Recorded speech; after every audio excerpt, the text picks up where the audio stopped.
Dusted hills, brown fields, broken wheels that used to roll out the best.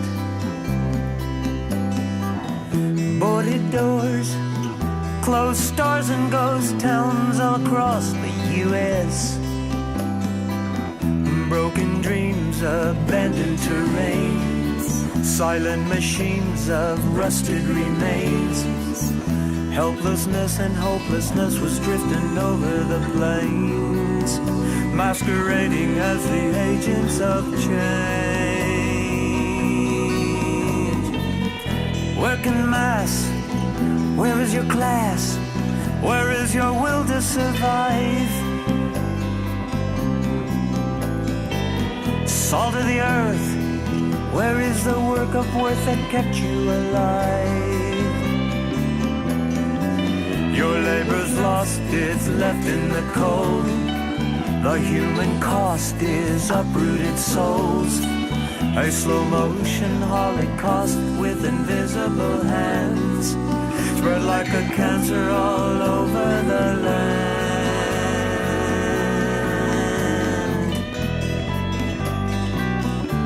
Oh, you better stand.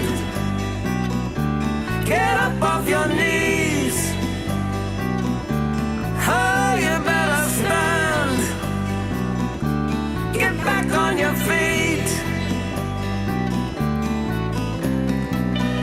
Let your struggle and resistance begin. Let your love for life spread like the wind. I said it before and I'll say it again. You better stand. Get up, you better stand. Erupt, you better stand. Stand or fall, stand or crawl before you fade and it's too late.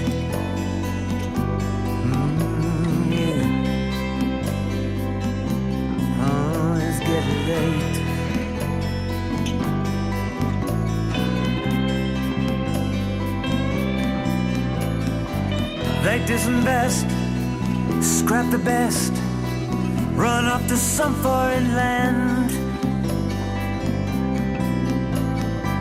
They merge your eyes, polarize all the wealth into just a few hands. Corporate greed, capital flight, refugees of industrial blight. Shattered, battered, tattered families and bankrupted lives for the victims of their free enterprise.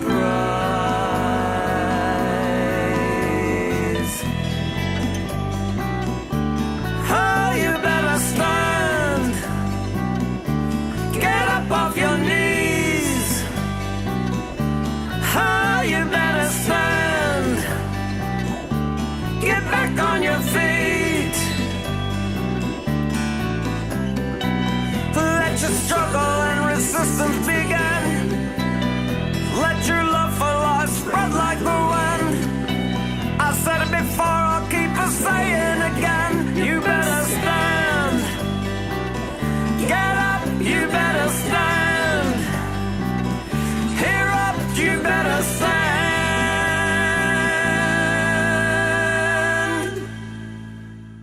It's the only thing you'll both leave and take with you when you're gone.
content is bursting the seams. Politics, being plenty more. Your sense of fashion you'll adore. So grab your stuff and hop aboard. We're going straight to Jack's Discord. Riverboat Jack, Riverboat Jack, Riverboat Jack, Riverboat Jack, Riverboat Jack, Riverboat Jack, Riverboat Jack, Riverboat Jack. That's what I'm talking about. First time singing the songs for Riverboat Jack. Shout out. I don't know what I'm doing really, but I got passion. And that's what it's about. It's all about passion.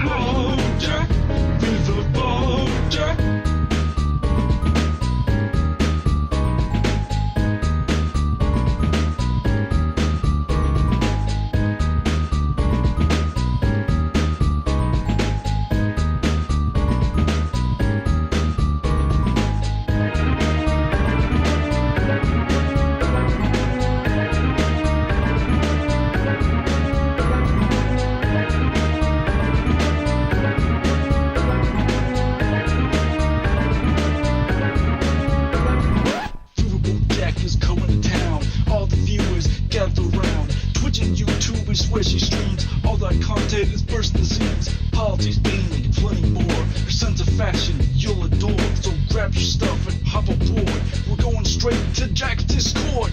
Riverboat Jack, Riverboat Jack, Riverboat Jack, Riverboat Jack, Riverboat Jack, Riverboat Jack, Riverboat Jack, Riverboat Jack, Riverboat Jack, Riverboat Jack, Riverboat Jack, Riverboat Jack, Riverboat Jack, Riverboat Jack, Riverboat Jack,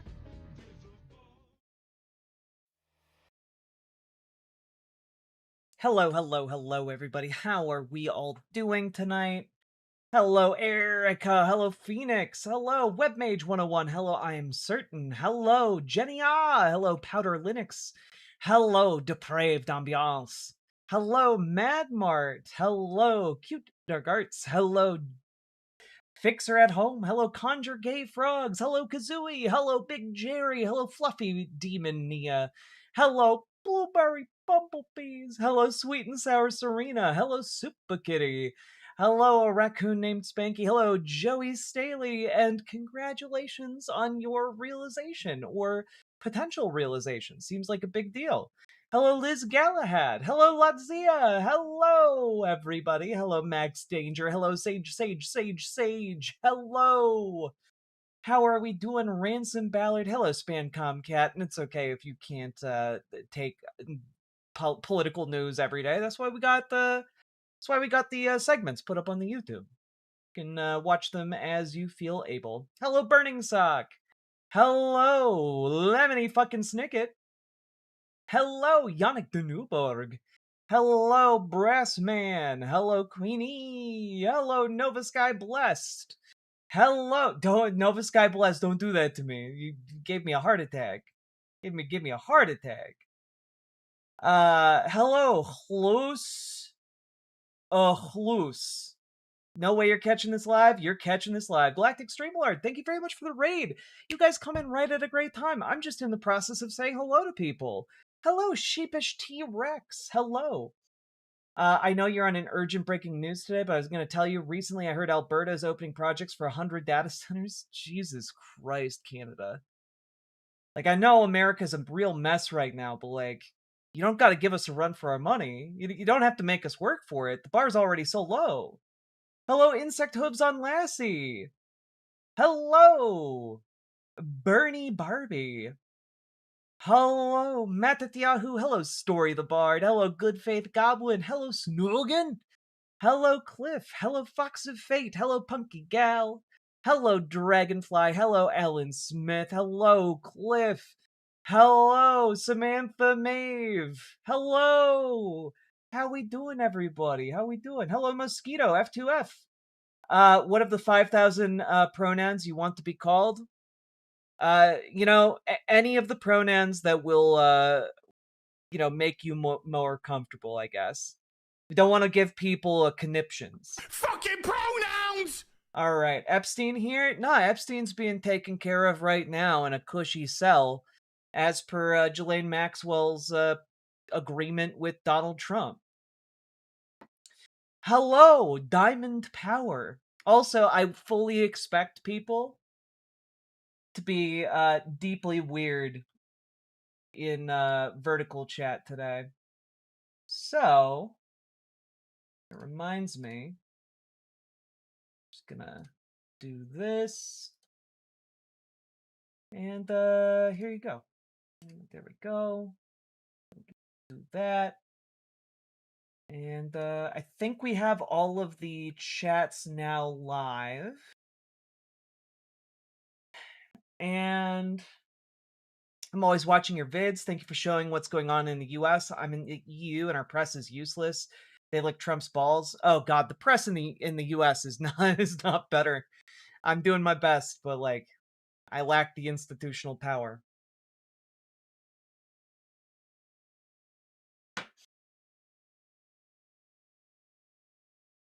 Old Irish phonology W. Look, it only took me 10,000 ages to pronounce Samantha's name right. That's my bad. Hello, Doom Kano. And reminder, folks, if you are seeing the vertical stream, there is a horizontal stream, depending on whether you want to watch, portrait or, portrait. What is it? Portrait or the other one? Whatever. You guys understand. Landscape. There we go. Whew. All right.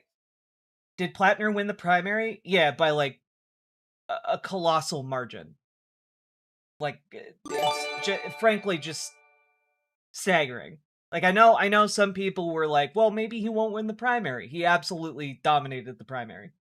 Jaeger Larson, thank you for the 5 tier 1 subs and for being the first person to support stream today.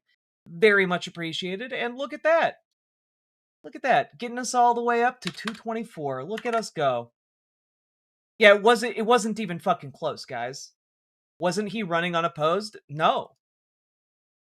Janet Mills had pulled out of the race, but like she was his next closest competitor in the primary. And like there were still, I think, 3 or 4 other candidates in the primary. Below Janet Mills, I think the third place finisher had like a total of like 41 votes.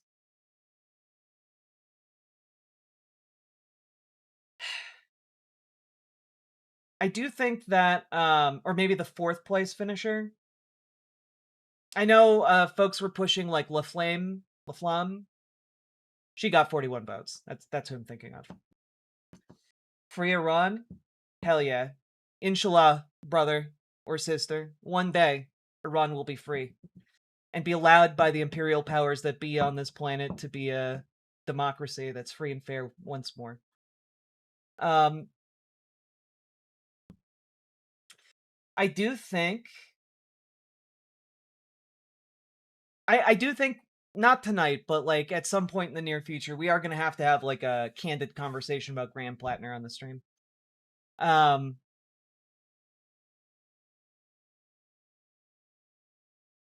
short time ago, my centristy brother was telling me the other gal had better odds than him because he is too far left. I mean,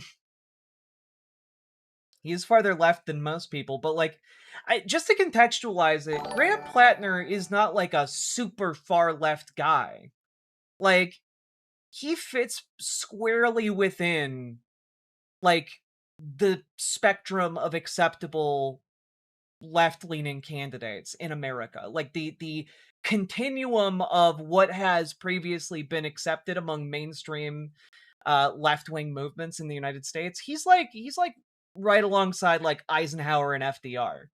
Like he's not to the left of either of those guys, as far as I can tell. And like it is a definitive improvement over what we have. Don't you guys get me wrong. But like he's not the communist that a lot of people seem to be trying to portray him as. Or at least if he is, the policies he's running on are not that.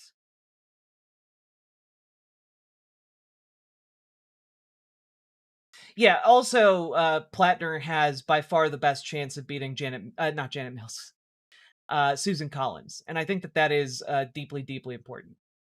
Who is saying he is, besides Republicans, of course? Well, I was responding to a comment that's from a centrist Dem who was like, "He's too far left," and it's like, no, he's not. He's just not. Like, objectively not. Left and right are the same BS covered in innocent blood.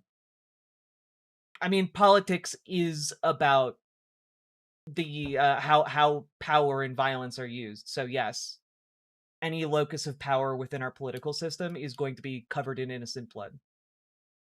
Um, the goal, though, is to minimize that, and if at all possible, not have a political ideology bathed in blood.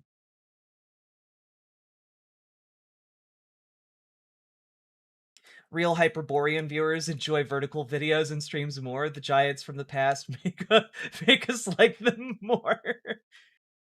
The aspect ratio fits with the inner giant in many of us. Good night, Sonia Sluss. Thanks for popping in. I'll be civil, I promise. That's all good.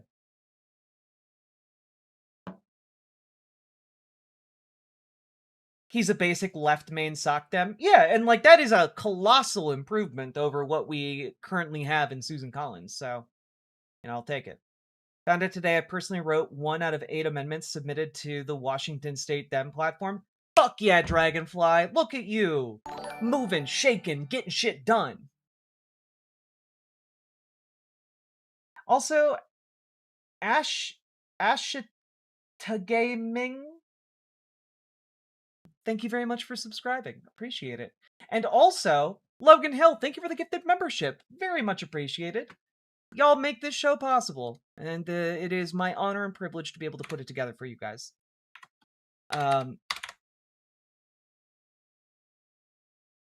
Hashtag gaming. Gotcha. My bad. That makes a lot more sense than hashtag gaming.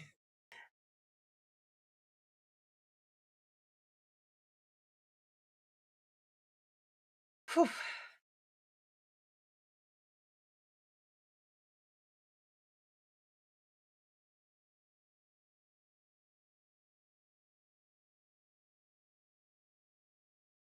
Let's see. We're in a very weird state where Plattner is considered a scary Marxist. Yeah. Let's see. Ooh.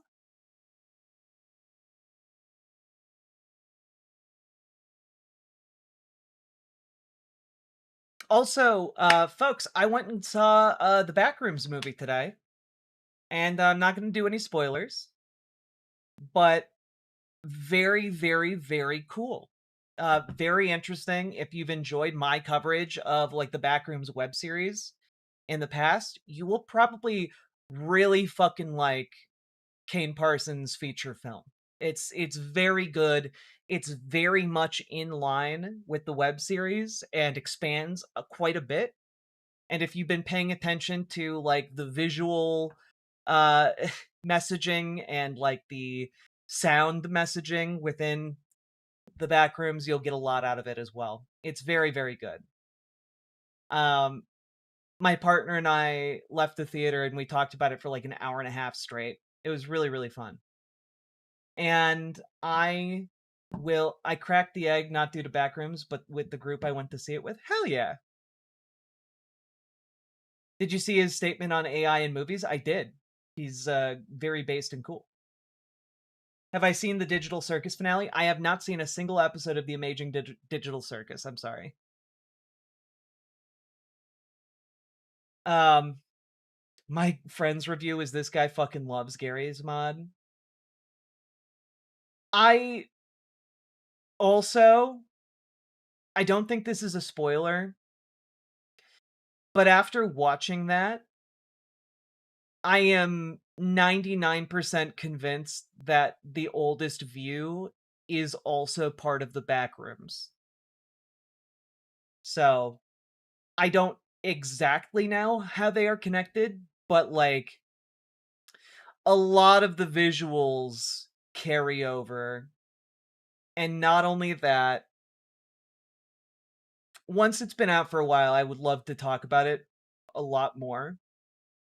They're definitely similar. They're more than just similar. I think that they operate on the same logic. And that makes me think they are different places. Didn't Kane make The Oldest View? Yep. Yes, he did. The Oldest View is also made by Kane Pixels, and I am 99% sure after seeing the movie that The Oldest View and like the location in that is somehow either an extension or related to the back rooms that we see in both the movie and the web series.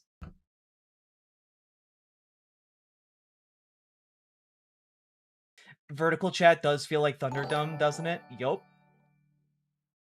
I know we got a lot of serious politics, but for my Gundam simps. Yo, Sorry the Bard, thank you for the $20 dono. What is this?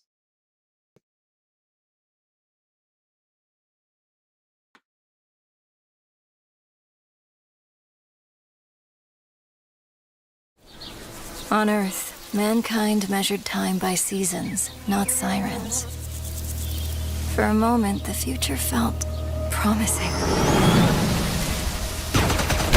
They're inside! They're inside! Out here, that promise is a lie.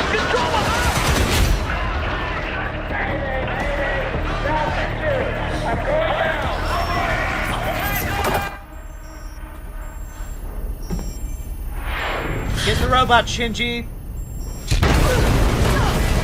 Get in the robot! Trans Shinji!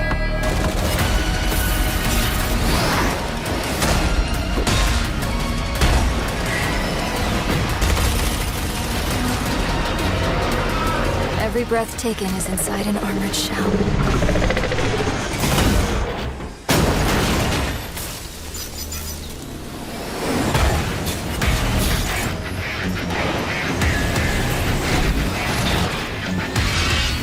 God, Mecha is so fucking hype. You're our last hope.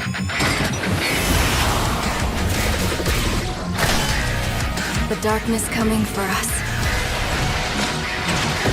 It remembers one man. The pilot.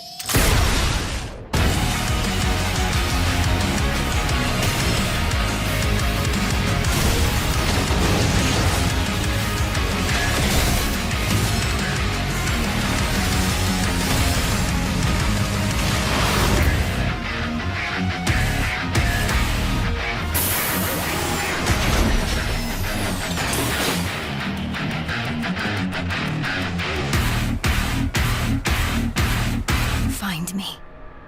I'm here. That was dope. That was cool as fuck. I like giant robots. There's just really no way to make giant robots not cool. You know, Pacific Rim had a lot of problems, but the giant robots were just cool as fuck.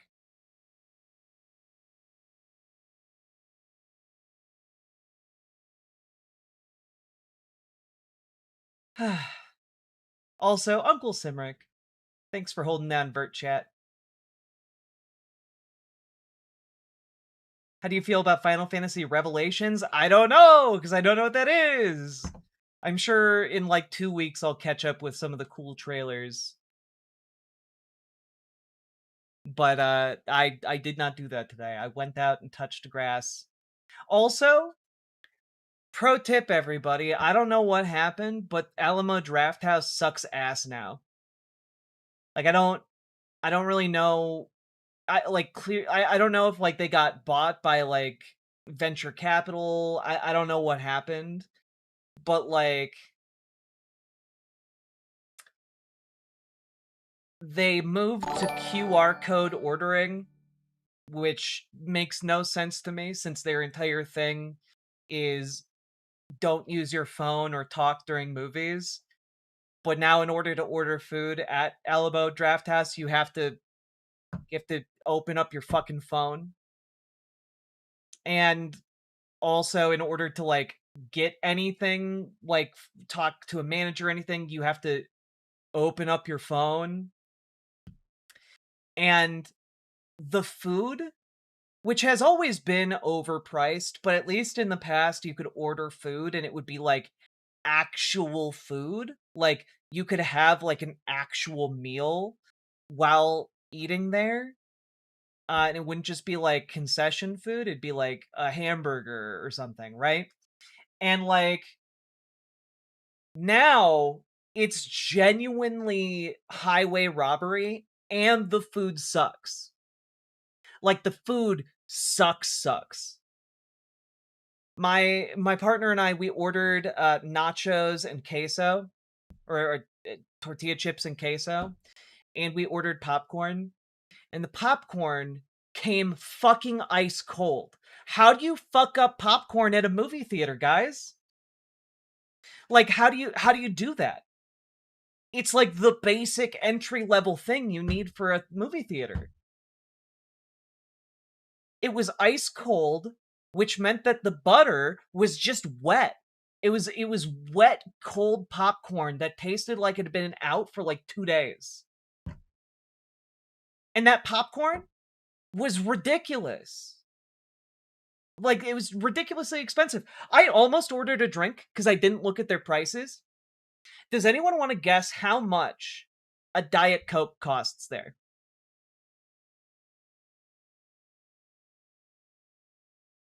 Just take a guess. Like one Diet Coke. Okay, Queenie has clearly been there. It was almost $10. It was like $8.60 some cents. It was ridiculous. Like it is robbery. Like I'm genuinely, I was like almost $10 for a fucking fountain drink. Are you kidding me?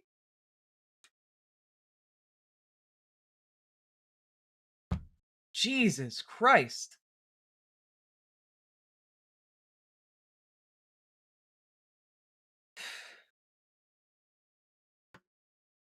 I just it was awful. I don't think I'm gonna be going back there until I see any headlines about it. And Full Metal Chef Terry, thank you very much for subscribing. I do appreciate it. Though I do want to say I'm not always going to pause in the middle of what I'm talking about to acknowledge that somebody subscribed, because if I did that, I'd be stopping a lot. And like sometimes I want to finish my thought, because if I don't, I'll fucking forget it.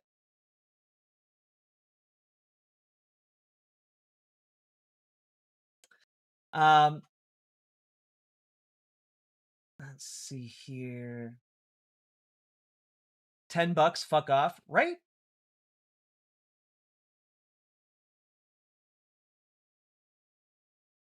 Let's see. Also, I'm taking a look at 4 chats at a time. You gotta be patient with me. All right, the algorithm keeps recommending your feed. What is the main subject you cover? Leftist politics. Then I'm in, but please do give me a summary for us new people. For those of you who are new, we are just getting started with the stream, and we typically cover politics, the news. I'm a socialist. I talk about leftist topics from a leftist perspective. I advocate for leftist reform of our current political and economic system, and also for more inclusion and acceptance, and also building the political power to make sure that we can defend such inclusion and acceptance. And it doesn't just get stripped from us the second it becomes convenient to those in power. Dude, fuck that. Just bring your own food and drink. Just save, I mean, for real, just sneak your food and drink into a movie theater. Also, I know this is a small gripe, but Alamo Drafthouse has like leather seats, and the theater we were in literally had the crumbling leather exterior on the seats. Like I felt dirty after I got out of that theater because there were just leather crumbles all over like the back of my head and where we'd been sitting in the chairs. Like truly a miserable experience as far as movie going goes. And like I don't know, like, I've been to, like, theaters where, like, the tickets are $1. They at least get the popcorn, right? And the popcorn's, like, $4, and the drinks are, like, $3. And then, you know what? Sometimes they even have, like, different kinds of foods you can get, like samosas or something. It's really, really good. That's oil-soaked vinyl, probably? Yeah, they might have used some kinda fucking disgusting cleaning solvent or something. Like, damned Sputnik! We literally used to sneak in multiple course meals into theaters. I mean, at this point, like, just, like, cook at home and bring it in tinfoil. Like, genuinely.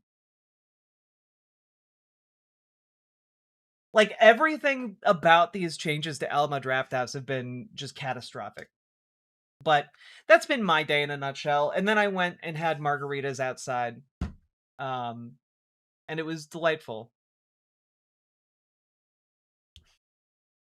And now I'm here. After the margaritas, I drank too much water, and I had a tummy ache, so I had to lay down, and I do apologize for being so late today. Alright.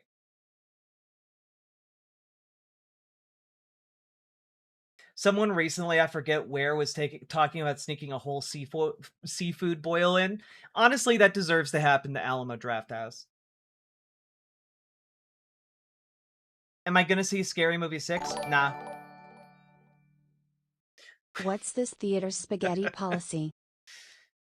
Honestly, fuck Alamo Drafthouse. Their spaghetti policy is as much spaghetti as you can get inside without getting caught. That's their policy. Looking into it, there's a fucked up saga with Alamo Drafthouse getting bought by private equity. Of course! Then Sony bought them a year or two ago and did a bunch of layoffs and policy changes. Sony's basically private equity at this point. God, no wonder it sucks. I just want to sit down with a good movie and a cold draft beer or three, right? Like, and preferably like 2 or 3 draft beers shouldn't be like $50. All right.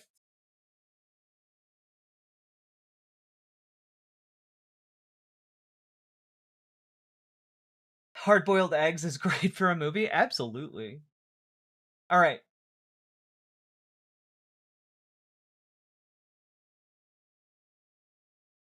I once worked at a movie theater. AI would have made me mop rain if a theater screen was dirty when the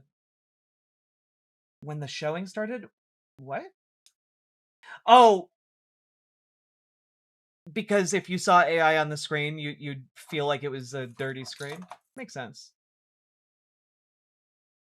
All right, you guys ready for us to jump into our stories today?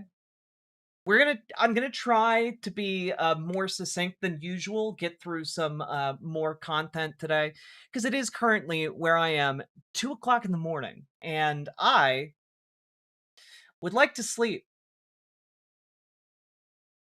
So, to that end, want to level with you guys. We have 1 story, 2 story,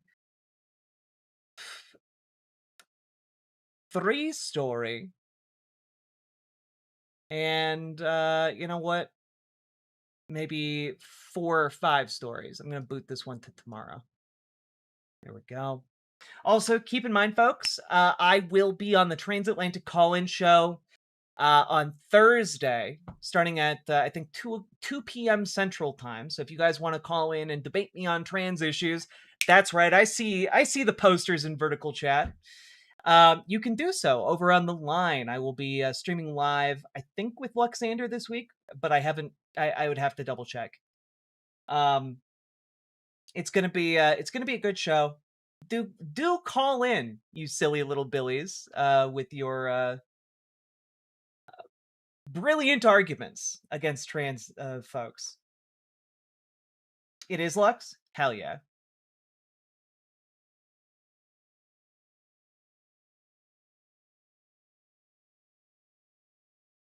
Let's see. What is the most you would pay for a beer?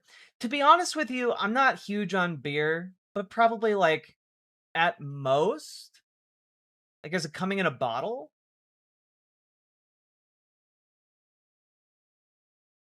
Honestly, it would depend on how much I like the beer. I'm not a huge beer person, so like probably my cutoff is a lot smaller than other people.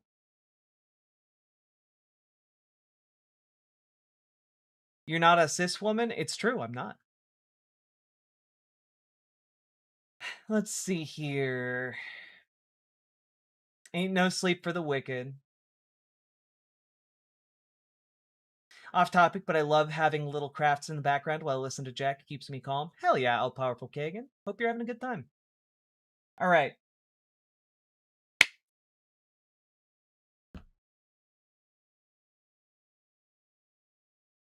Guess I'm a bog standard human because I love beer. That's all good.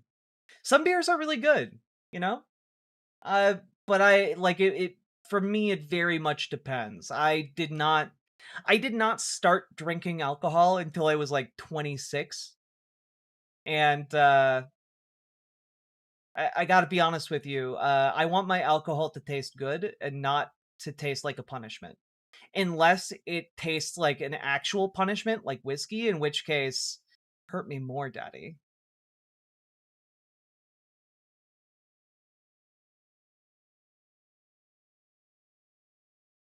All right. Riverboat has a great voice. Thank you, Mathblade. Is 3 a.m. too late for Monster? I don't think so. Doesn't all alcohol taste like a punishment? Not if you mix it right.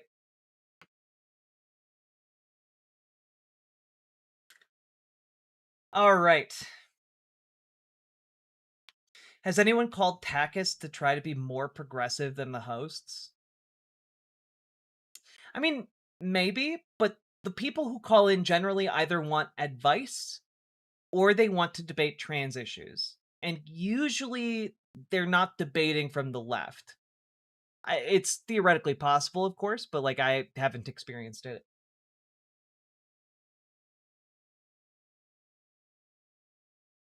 Was your nan originally from England? Nope.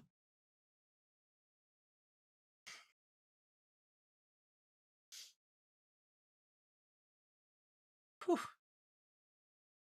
Angry Orchard is great. Yeah, like a hard cider would be great, or like, yeah, yeah. All right, you guys ready to jump into our content today? Because I do have to be honest. Our first story here is a bit of a doozy and not really super fun. So, you guys ready to jump into that? Jack, that question was for me. Well, my nan also wasn't from England.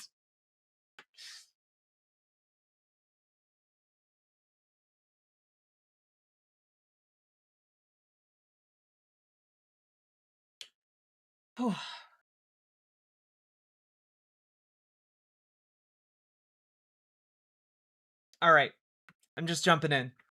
I was waiting for you guys to be like, "Yeah, we're ready," but like, no, nobody's doing that. You're all talking about beer and hard ciders. That's all good. All right, here we go. Jumping in. So, folks, we have to talk, unfortunately, about the fact that there is currently a fascist movement within the UK and also Northern Ireland. Uh, I'm distinguishing here um, because we're about to talk specifically about Belfast.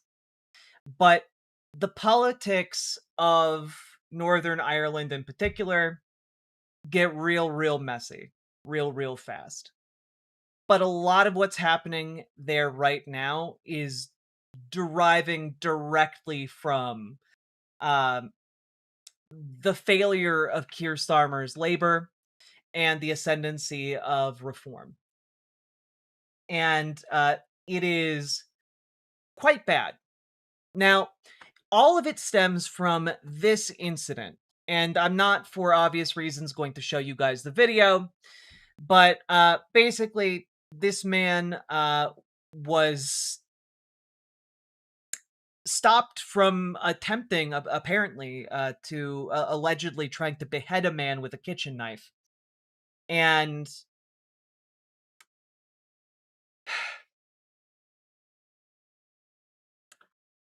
that's horrific. And I want to start out from a place of saying that is horrific. No getting around that. It's just point blank, absolutely horrific. The video in question shows this man who is believed to be from Sudan, pinning a man to the ground and stabbing him repeatedly in the neck and face. Now, incredibly, the man on the ground is apparently still alive and is still in critical condition, obviously, but like still alive after being attacked point blank repeatedly with a kitchen knife is pretty lucky, to say the least.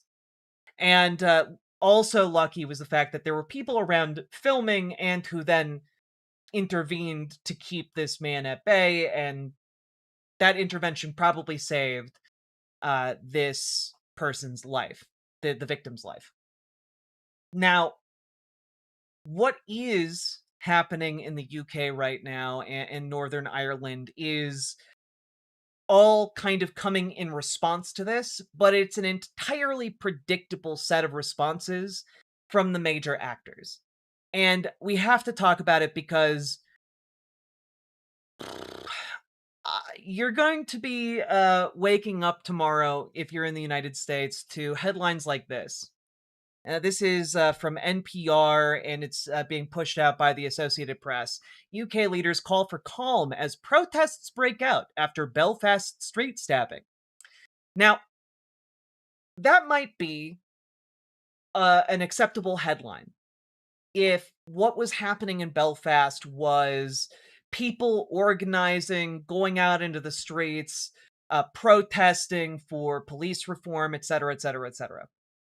That's not what's happening. And I want to contrast this piece because with how The Guardian is portraying what is happening. And it's a bit different. There's wee girls inside. Panic as masked men storm house in Belfast. Now, that seems a bit different. And that's because what's happening in Belfast is not protest. What's happening in Belfast is coordinated action from far-right fascist groups. Tommy Robinson put out the call for men to go out into the streets of Belfast masked up and to close down streets and to close down any businesses and to retake Belfast. Right? This is a fascist attack on a major city. Is it a riot or a terrorist attack or something else? I would characterize this as a bit of both. I would say it is part race riot and part terrorist attack, because this has absolutely been coordinated. And you can see, by the way, that Elon Musk, for example, world's richest man, has just been nonstop tweeting about this.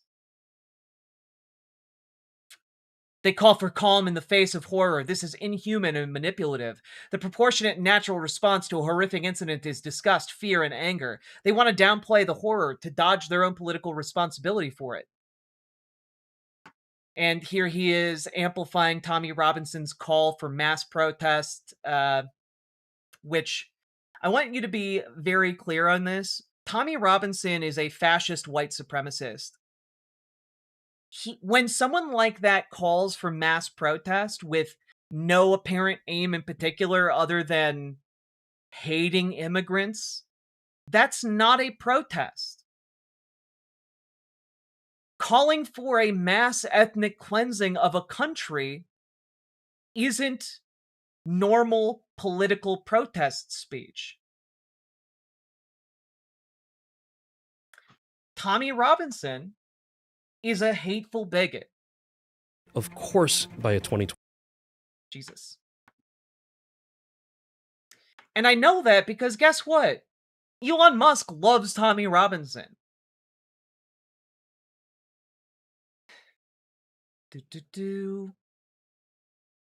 Indeed, he says in response to this.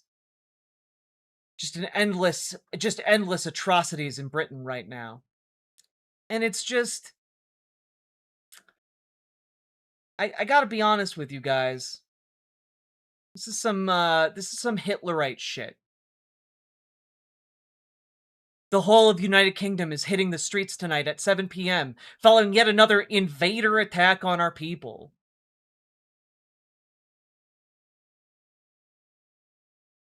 Like, I want you guys to understand. Individual acts of violence happen all the time. All the time. Individual acts of violence happen. That is not an excuse to call for ethnic cleansing. That is not an excuse to attack fellow citizens or fellow residents because, oh, well, they're from Sudan, so clearly they're violent criminals. That's just gutter racism. That's no different than the thinking of the Ku Klux Klan. That's what this is. And what is happening right now in the UK is an extension of that. Here's this story. We're going to go deeper. There's wee girls in that house. On a residential street draped in loyalist flags near Belfast's Shankill Road, the masked men approached a house with boarded-up windows and a security camera stationed outside. As a woman from an ethnic minority background looked down from an upstairs window, some of the men rushed the front door and broke it down. The air thick with smoke from fireworks, they attacked the downstairs windows with bricks. As they stormed the property, some claimed to be liberating it. Graffiti nearby demanded local homes for local people. A woman in the crowd said to her friend, "There's wee girls inside." Nearby, a car was set on fire. As the chaos unfolded, a man in a skull face mask told people to put their phones away. Helicopters circled overhead, and 2 police officers looked on from their car as smoke billowed towards the sky, but appeared to conclude it was not safe to intervene. Like, this is a fucking fascist attack. This is a bunch of masked fucking bigot gutter racists breaking into somebody's house because there's a black person in there.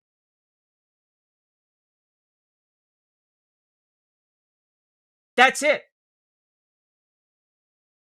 That's what's happening. And when Tommy Robinson, someone who advocates for mass ethnic cleansing, tells people to go out into the streets to protest, this is what he is advocating for. It is a program. It is an attempt to kickstart mass ethnic cleansing. This is no different than what the Nazis did in Germany. This is no different from whatever every authoritarian movement does when they gain power and attempts to scapegoat a minority.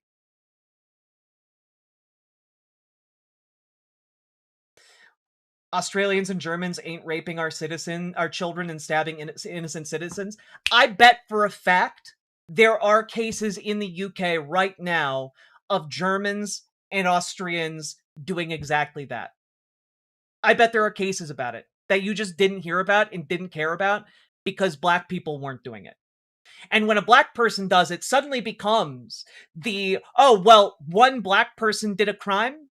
I guess we need to do an ethnic cleansing. Lock down the borders. And it's weird how that never happens when white men do crimes, isn't it? When white men in the UK stab someone, or when white men in the UK do sex crimes, isn't it strange that the streets don't suddenly devolve into calls for mass ethnic cleansings of white men from the UK? So strange, isn't it? Very, very strange. So, when we're looking at these cases, it's not difficult to figure it out. And what I find very interesting here, especially in a case like this, one heinous crime doesn't justify further heinous crimes. One man taking a heinous action doesn't then justify a whole slew of people scuttling out of the woodwork, little fascist fucks, into the streets with masks so that they can do heinous crimes, so that they can flip cars and set fire to homes in an effort to torch out immigrants. Very strange, isn't it, that the people in the UK who claim that this heinous attack justifies race riots don't seem to think that burning down homes with children inside might constitute also a heinous crime. It's only, oddly enough, outrageous to them when black people do it. And to be clear, nobody should be doing any heinous crimes. But what is happening here, and this double standard that I'm pointing out and trying to articulate very forcefully and clearly here, is that people like Tommy Robinson and people on the far right among reform are not doing this because they are intellectually consistent. They are doing this because they are hateful bigots. And their ideology can only exist because they have the scapegoat of immigrants. And they know this. They know this. Because if you'll notice, if they were intellectually consistent, you'd have to deport all the white men in the UK. You'd have to deport all the fucking anytime anyone does a crime, everyone of that demographic gets deported. That is not a sustainable thing. That isn't it isn't possible to do that. The reason they claim it's possible is because they want to use immigrants as scapegoats while they continue to rob everyone else blind. They are fleecing each and every one of you in the UK by blaming all of your problems on immigrants. And they use violent incidents like this heinous crime in the case of this Sudanese man. They use that to point at and they say, see, they're all like that and they're robbing you. Because it's all a fucking distraction. To someone like Nigel Farage, he knows this. It's a distraction. He points at that while picking your pockets. It is crazy to me that people keep falling for this. And yet they do.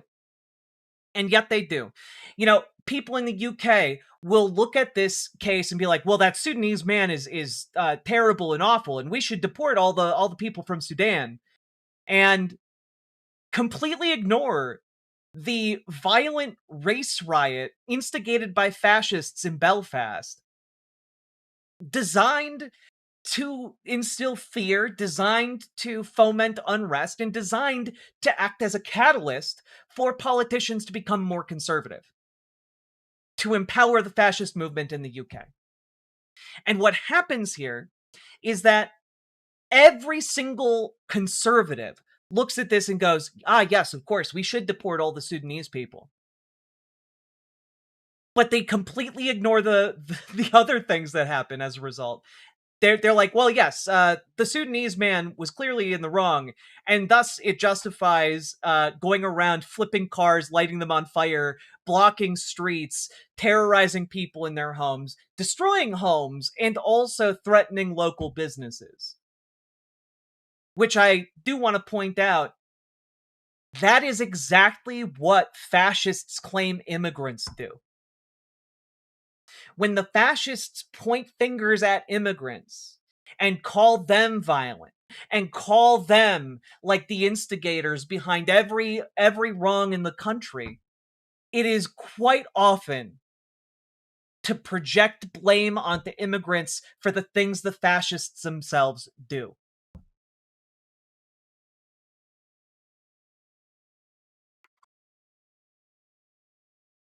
It's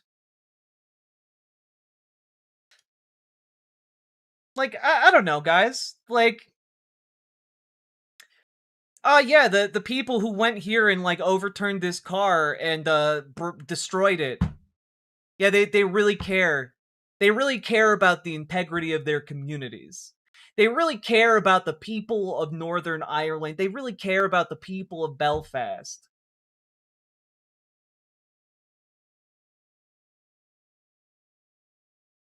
It's crazy.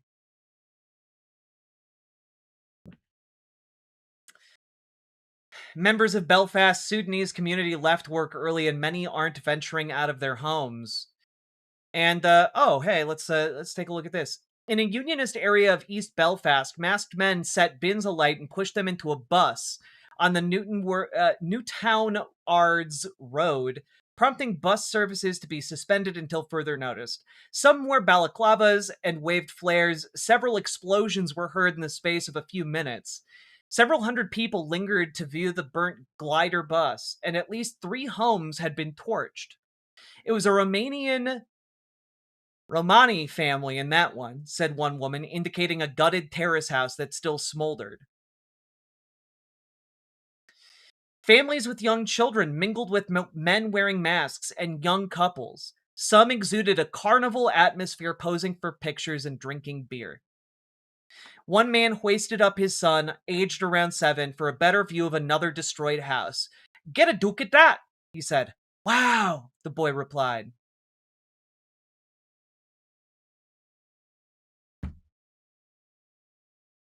It's fascist violence. This is a fascist attack on Belfast, and it should be treated as such anytime we talk about it. Anytime this gets talked about.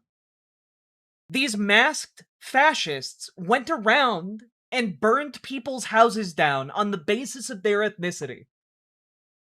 And how is NPR in the United States portraying it? Well, we need calm. They're just protests that broke out. These aren't protests. These are targeted attacks on black and brown people in the UK. These are targeted attacks from fascists. And it's exactly out of the fascist playbook. And you can look at that playbook play out in history again and again, from Germany to Spain to Italy. This kind of shit is hand in hand with the same kind of thing that, frankly, if you're in the UK, your forefathers fought against in World War II. And those of you in the UK who are just going like, "Oh, well, it's not actually fascist violence." Man, you guys are suckers. Man, if Hitler had just come to you guys and talked about how he liked soccer first, football, you guys would have fucking fallen for it. It's genuinely astounding to me, the cowardice of the modern UK man in particular.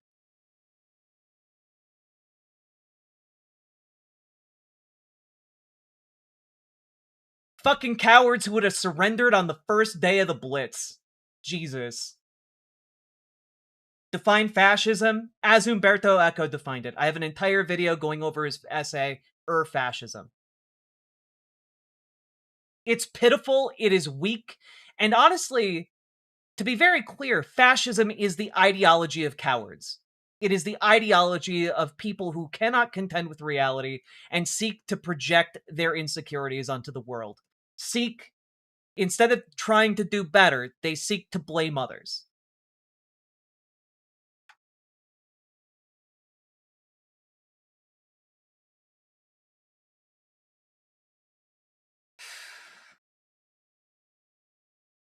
Jack, please educate the conservatives on pogroms or the details of Kristallnacht. History is rhyming.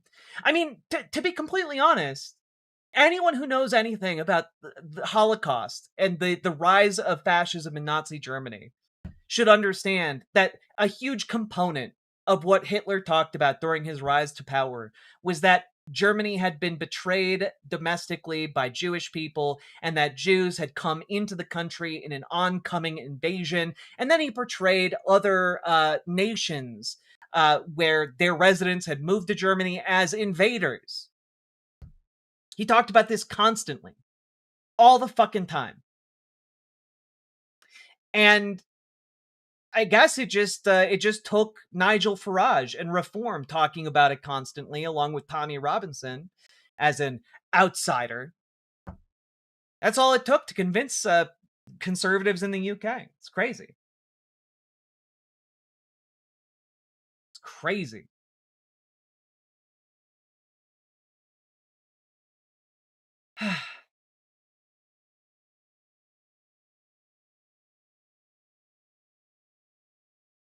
Islam out of our countries, Europe is rising, millions must go. It's truly right out of the fucking Nazi playbook. It's crazy. Y'all are like one bad day away from pushing Nazi esotericism about Aryan race. The glorious Aryan race spreading across Europe. That's you guys right now. And like, fuck. My grandfather didn't fight you fuckers so that I'd have to fight you guys again, but I'll do it if I gotta. Jesus. It's fucking evil. It is. If you can watch a bunch of masked men take to the streets, burning people's homes down while people are still inside, in the name of, like, racially purifying their land, and you look at that and you're like, well, that's good, though. It's good when we do it, but not when the Nazis do it, because we're built different. You're just as bad as the fucking Nazis. You're just as fucking bad.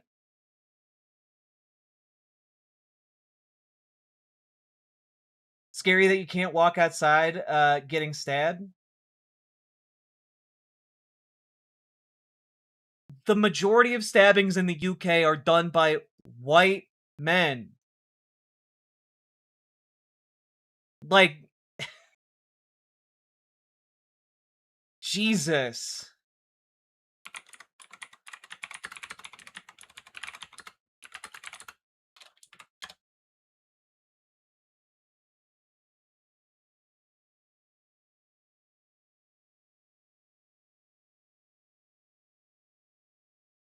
Who are, by the way, quick question.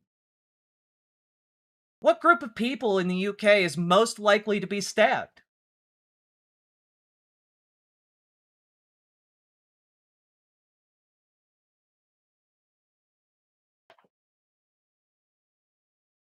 Take a guess. What group of people is most likely to be stabbed in the UK? The victim of a stabbing. Let's, since we're seeing some people, what group of trans people, not trans people, what racial group within the UK is most likely to be stabbed? I'm seeing a lot of people listing, like, gender or religion. White males are the most likely to be stabbed. Trans people aren't a race. They aren't a race. I misspoke. That's why I corrected myself and said race.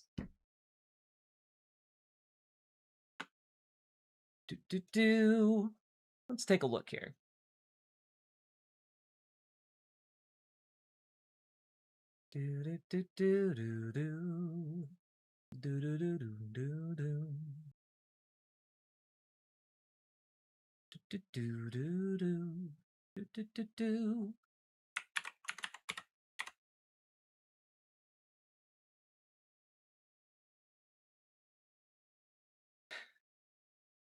It is, in fact,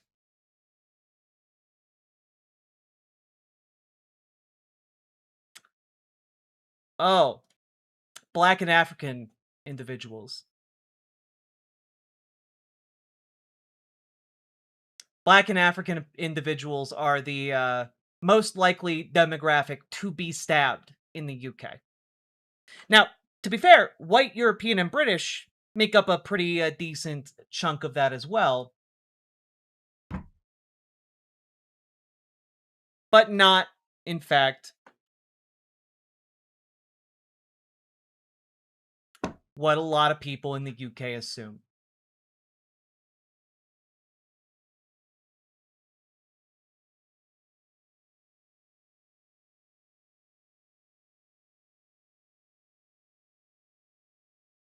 It was a black who attacked a leftist who was helping him in Belfast. Yeah, and one act of interpersonal violence does not justify a fucking pogrom against an entire group of people on the basis of their ethnic background. Like, I'm sorry. Do you really think that if a white person stabbed like a black person, it would justify an uprising of like black people in the UK to like ethnically cleanse the UK of white people? No, of course not. But it seems to go the other way, doesn't it? For folks in the UK. It's wild, huh? Truth hurts you, don't it? Like, I don't know. Like, even if I assume at face value what you're saying is true, one act of interpersonal violence does not justify ethnic cleansing. That doesn't hurt me. That's just my belief on principle. This is toddler logic. One guy did it, so let me blame his entire group of people. Yeah, exactly. It's genuinely baby-brained bullshit. Which is, by the way, where fascism thrives. Because, again, fascism is an ideology for cowards and also for morons.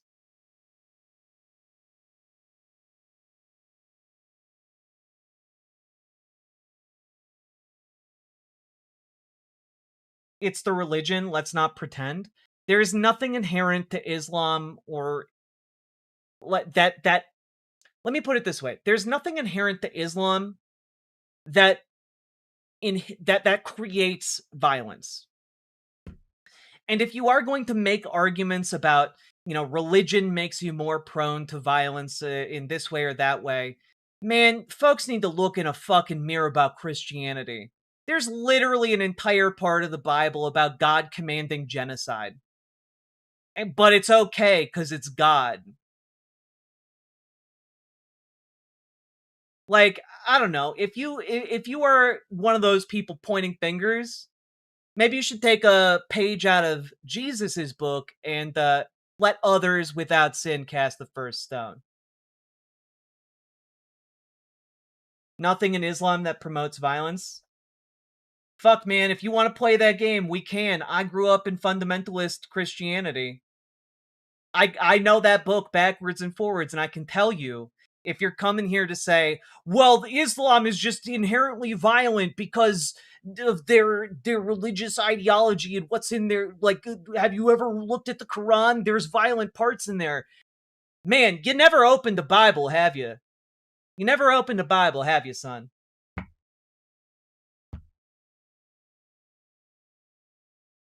Look at what the Bible says about the Amalekites. Kill every one of them down, like, kill every man, kill every woman, kill every child, kill every animal.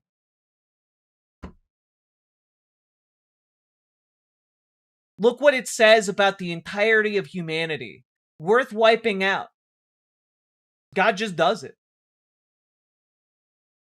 If you want to play this game where you point fingers at Islam, you better be seeing to the entire set of planks in your own eye before you start that conversation.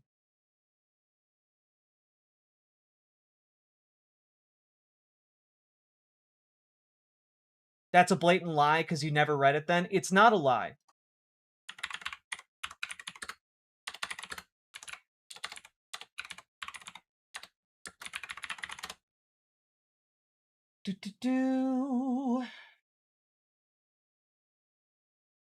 Here we go.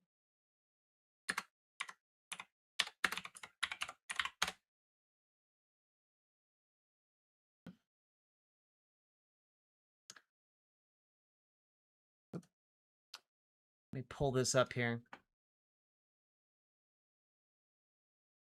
Here's 1 Samuel 15.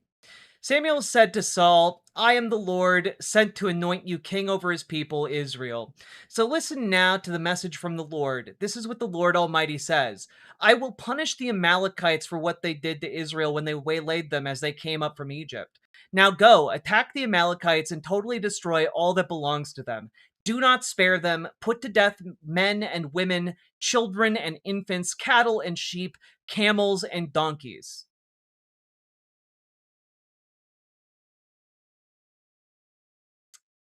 So Saul summoned the men and mustered them at Telaim, 200,000 foot soldiers and 10,000 from Judah. Saul went to the city of Amalek and set an ambush in the ravine. Then he said to the Kenites, Go away, leave the Amalekites so that I do not destroy you along with them, for you showed kindness to all the Israelites when they came out of Egypt. So the Kenites moved away from the Amalekites. Then Saul attacked the Amalekites all the way from Havilah to Shur, near the eastern border of Egypt. He took Agag, king of the Amalekites, alive, and all his people he totally destroyed with the sword. But Saul and his army spared Agag and the best of the sheep and cattle and fat calves and lambs, everything that was good. These they were unwilling to destroy completely, but everything that was despised and weak they totally destroyed. Then the word of the Lord came to Samuel. I regret that I have made Saul king because he turned away from me and has not carried out my instructions. Samuel was angry and he cried out to the Lord all that night.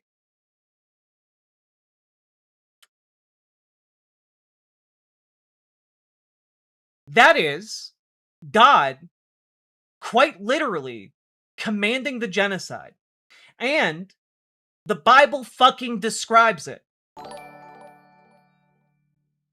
So don't you fucking call me a liar. Islamophobes will react to this.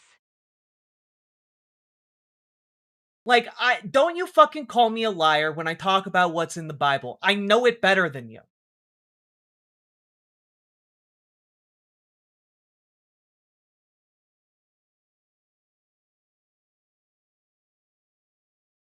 So when people start playing this game of like, oh, Islam is inherently violent, like Christianity is inherently violent too. But not everyone who practices Christianity is a violent genocidal maniac. And not everyone who practices Islam is a violent genocidal maniac. And using this as a like measuring rod, like there is no moral high ground here.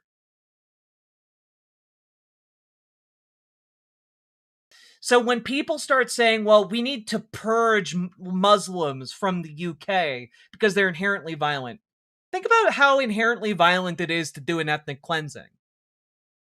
Think about how, I don't know, if one were to point at how this parallels what was done to the Amalekites, how one might be able to argue that Christianity is the inherently violent religion.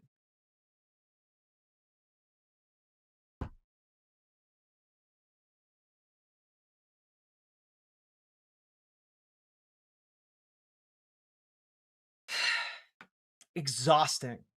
Also, Comrade Girl, thank you for the 2 tier 1 subs. Curious how Islamophobes will react to this. Oh, interesting. This is from February. Muslims in the UK and US support democracy more than the general public.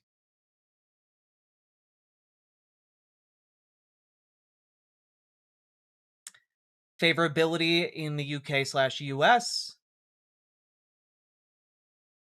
And Muslims generally are more favorably biased towards democracy than the general public. That's pretty interesting. Compare the Quran now. The Quran is also full of violent actions. I'm not saying it's not. But when I'm talking about the Bible and the Quran, see to your own fucking house first. And if you're trying to say, we're the more peaceful religion, that's why we need to do an ethnic cleansing, Jesus Christ, you guys are broken. In your heart and your brain.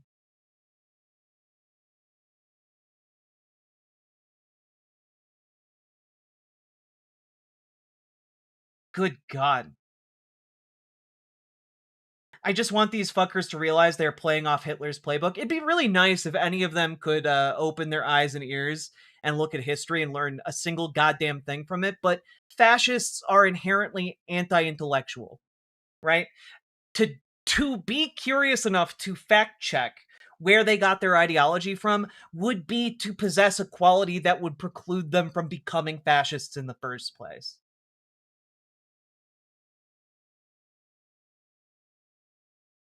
Also interesting, just as an anecdotal point, Christians have always been the ones, to me, in my life, trying to get me to die or go away or expel me from society. Every Muslim I have ever met has always treated me with the utmost kindness, the utmost respect, and the utmost concern for my dignity and well-being and my ability to exist in society. And like, I think that's an important note. Anecdotal, but it's important to me. So, when we are talking about this, it's worth noting the people leading violent attacks on minorities in Belfast, they're not doing it out of the goodness of their hearts. The people taking their children out into the street to show them how great it is that there are now smoldering ruins where homes that housed minorities used to be, they're not doing a public service. They're delusional fascist vagabonds. And yet here you are blabbing, yeah, despite assholes like you, I will continue to live long after you've passed from this earth. And my existence will only continue to be enriched by your absence.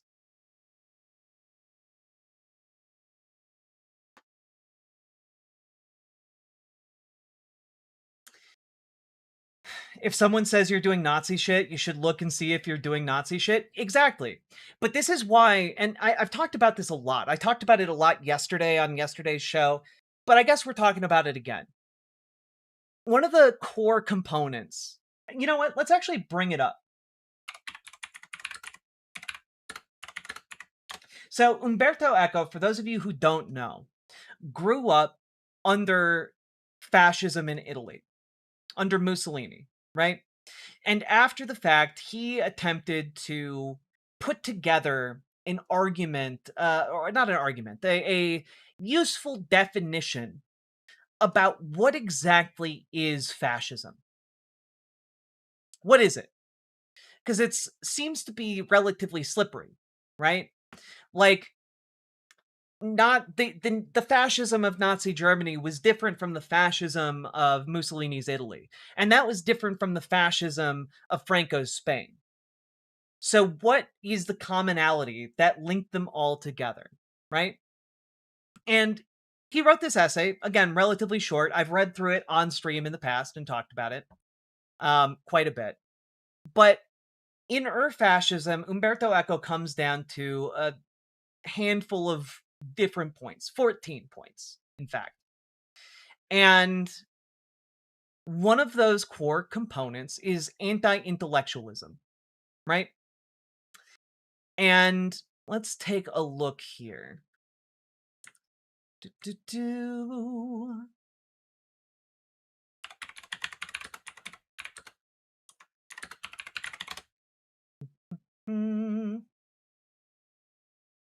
We need this. Here we go. Core component. Let's see. You have a cult of tradition. You have a rejection of modernism and Enlightenment values. You have the cult of action for action's sake. Now, this is a component of it, right? Like, what that means, the cult of action for action's sake, is that you should purely be reactive and not spend any time in contemplation. You shouldn't be curious, because curiosity causes hesitation, and that will delay action, because action is the number one good, right? And if you spend any time thinking about things before you act, that's actually gay and bad. The exact quote he uses is, thinking is a form of emasculation. And I think that that's pretty obvious when it comes to how you see fascists comport themselves, right? You also have disagreement is treason. So anyone making an argument that, hey, maybe we shouldn't be fascists, are seen as traitors to the country or traitors to the cause, right? That's another component here, right? And then you have, of course, fear of difference, which lends itself to the xenophobia, appeal to social frustration. Again, usually that social frustration is facilitated by economic, discontent, typically brought upon a society by the wealthy class hoarding wealth and causing immense wealth disparity between the working class and the upper echelons of society, right? Then you have an obsession with a plot. Now, we have this here in the United States with like great replacement theory and stolen elections, all of that. And you're starting to see that foment itself into UK politics as well, right? Then you have this seemingly impossible situation where your enemy is both strong and weak, which doesn't make any sense. But since you've already abandoned thinking and instead are relying on action, you can then make statements that are contradictory, right? The quote Umberto Eco has about this one is, by a continuous shifting of rhetorical focus, the enemies are at the same time too strong and too weak, right? And that, like, is very, like, it's pretty clear that that's exactly what's happening in the UK related to immigrants. And it's also exactly what happened in the United States when, with all the fear mongering about trans people and undocumented immigrants here. Like, it's the exact same shit. And then you have the number 9 on his 14 points. Pacifism is trafficking with the enemy. So basically, if you are someone who wants to live for peace, for unity, for harmony, who does not, in fact, support, for example, mass ethnic cleansing, that is actually making you a traitor to the cause as well, right? By simply desiring to not have conflict, you are actually a traitor to the cause, right? And then number 10, contempt for the weak, because that also plays a role in here, right? And then education itself gets shifted around. That's number 11. Everybody is educated to become a hero. Instead of being educated to help society, educated to build yourself up, to better oneself, and thus contribute skills and expertise to wider society, instead, everyone is indoctrinated to sacrifice their lives so that the nation or the political cause can be furthered. This is the kind of ideological indoctrination that leads to people willingly going into meat grinders because they believe that is how, the nation will prevail, right? And then you have the focus on machismo and weaponry. This you can see in the United States when it comes to, far-right militias, for example, or the way that every Republican clutches at their gun instinctively. Like, if you get no better image of this than Steven Crowder with his cosplay holsters in every single broadcast, or at least I think he's ditched them now, but he used to have them all the time. And this machismo, this focus, this is also where a lot of transphobia and homophobia comes from. It's part of why it's baked into a lot of fascist ideas, right? Because to be truly masculine, to be truly macho, and to embody machismo, well, clearly you can't have any of the weakness of women amongst you.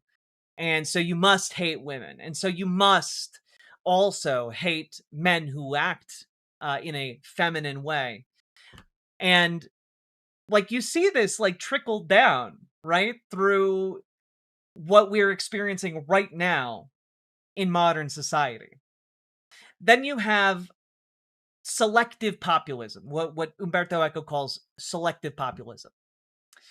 And that is essentially the idea that fascists can selectively champion populist causes when it suits them and when it is convenient. Notice how, for example, Donald Trump champions different, very popular ideas, and then when it comes to actually implementing them once he's won power, suddenly crickets, right? Suddenly, it's all gone. And what you have here, especially when you talk about the rejection of modernism, the rejection of Enlightenment era thinking, that is the rejection of empiricism. It is the rejection that there is an empirical reality that we can know, that we can study, that we can share and live in together, and that there are real facts outside of our perception, right? That, like, gravity is in fact real, that the earth is indeed round, that, regardless of how you feel about the earth being round, it is in fact round. And the breakdown of that in particular, and you can see how in a variety of other ways the fascist mind rejects actual reality, rejects logic, rejects any kind of introspection that might allow them to catch flawed thinking.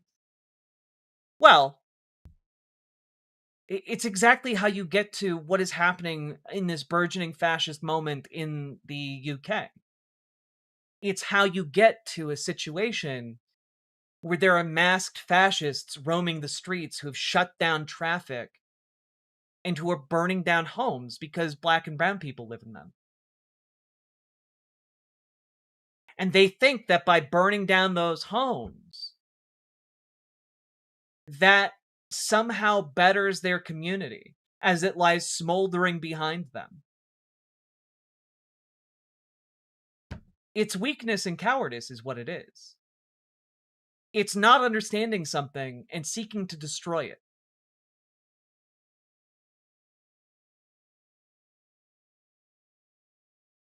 I'm saddened that you couldn't accept yourself as a man. I'm saddened that you couldn't spell the right form of accept. I have an entire degree in English literature, and I'm saddened that you attempted to become literate and failed.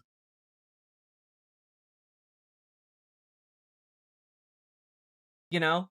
Like, like, it is funny to me, by the way, all of these pro England, pro UK folks come in here and then you fucking butcher your own language.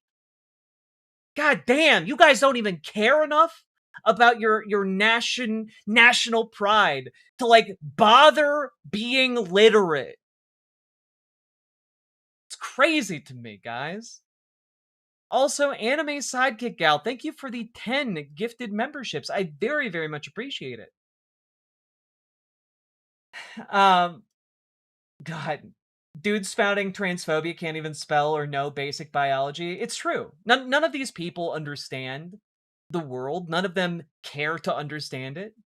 They don't care to understand that the reality that they live in the same reality that I live in with them, they don't care to research anything. They don't care to understand it. Instead of seeking to understand it, they seek to destroy people like me. You know? You got this, queer? I do got this, queer. It's true. Vertical chat frightens me. I mean, it's full of the true troglodytes of the internet, also known as British Reform. Got him! Ladies and gentlemen, we got him. There we go. Nailed it. Let's see here.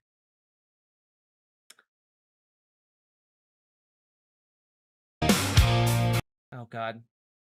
Elon Musk posting, like, fucking AI slop.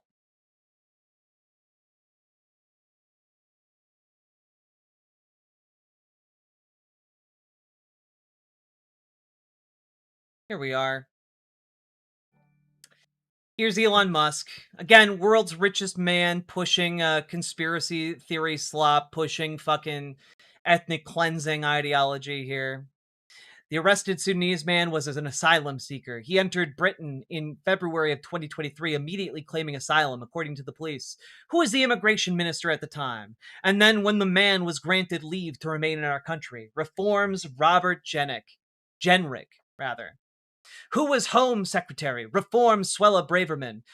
They were responsible for our borders. They failed in the most horrific way, with the most horrific consequences. A Restore Britain government will abolish the entire asylum system. No more asylum seekers. Anyone who entered our country illegally will be deported, regardless of current status. Enough. Restore Britain will not fail you. Oh, sorry. Restore. Yeah, because keep in mind, Restore Britain is the, farther right version of Reform. Like, it's crazy. Absolutely crazy.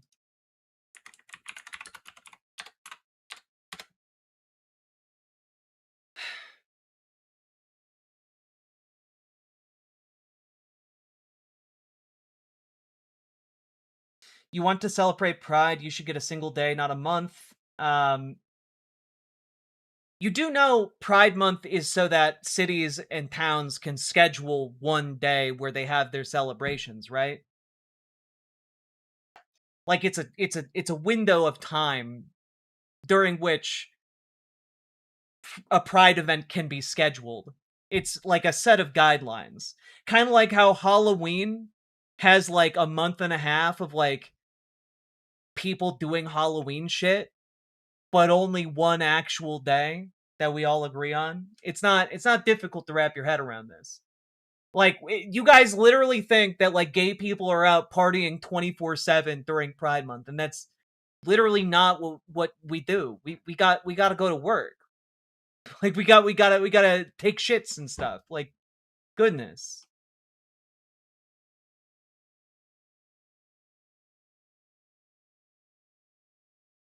Point of order, just to make it clear, Elon is not the richest man. Is he not? Wasn't he?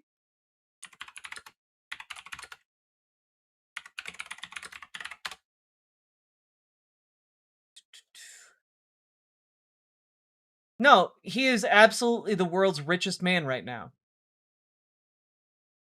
Like, the SpaceX IPO sets him up to become the world's first trillionaire.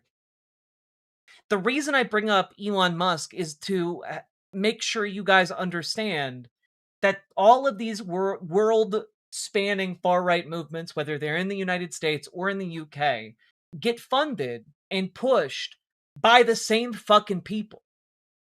Right? Elon Musk poured an ungodly amount of money into getting Donald Trump elected. Elon Musk is currently doing everything he can to press the scales in favor of the far right in the UK.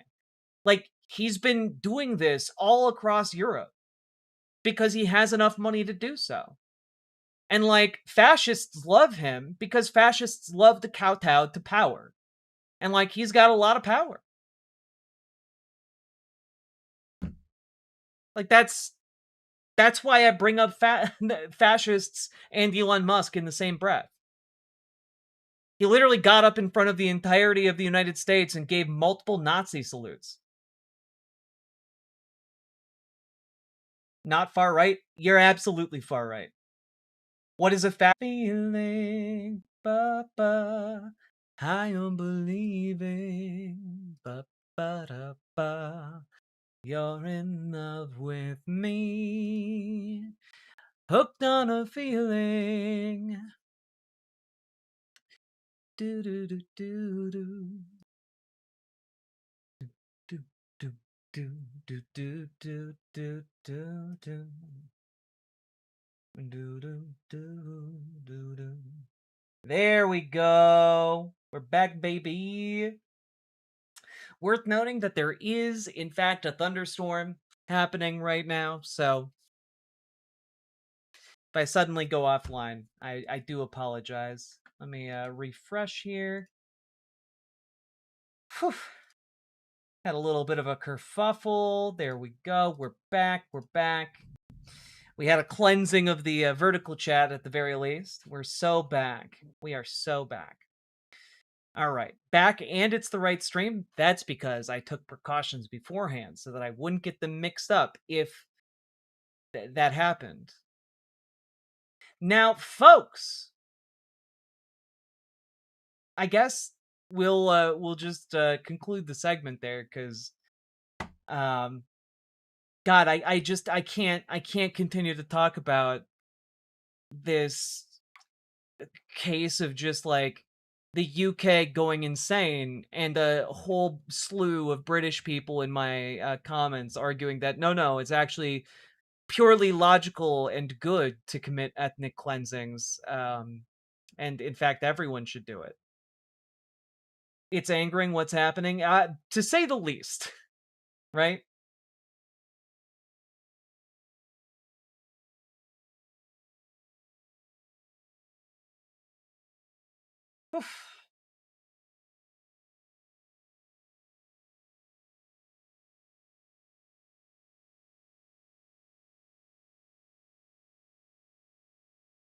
I believe Elon Musk means well. No, he doesn't. No one stands up and does a fucking Nazi salute to the entirety of America and means well. That's like saying fucking Hitler meant well. Like, no. I reject that, like, completely. Alright. Anyway, folks, if you got anything out of this, hit the like button, hit the subscribe button, leave a comment. Let me know what you think about the fascists in the UK, in Belfast in particular. And also, get organized, folks, because a lot of this is coming downstream of what happens in the United States. You know, the United States props up the far right in the UK. It is not happening in isolation. And yeah. So folks, join your local Dems, join your local DSA. We need people to make their local Dems not shit and to actually push progressive values. We had someone in chat, Dragonfly, someone you can reach out to for tips, actually wrote like 100 points or 800 points, like a crazy 100 amendments to the Democratic platform in Washington state. You can, in fact, be someone who goes and builds themselves up in the party as a leftist and get shit done while making the Democrats not shit. It's true. It's possible. All it requires of you is to show up and to not be a fucking freak. Like, show up and like figure out how to socialize and move people to the left within your local Democrats. It is possible. You can free your Democrats from corporate tyranny. It is possible.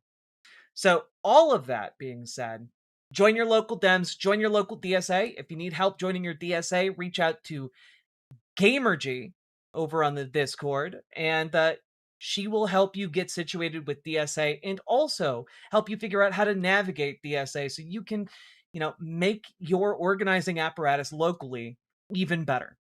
All right. You have access to both of those organizations, regardless of where you are in the United States.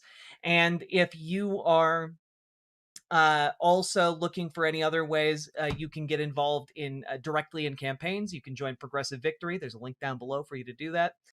But join your local Dems and join your local DSA, folks. And last but not least, check out ImogeneOlivia.com. Gender euphoric lingerie designed from the ground up for trans femmes, also tested with cis men, cis women, non-binary folks. Go check it out. It is comfortable, sexy lingerie that's non-tucking. Check it out, ImogeneOlivia.com, link down in the description, and let's keep on going.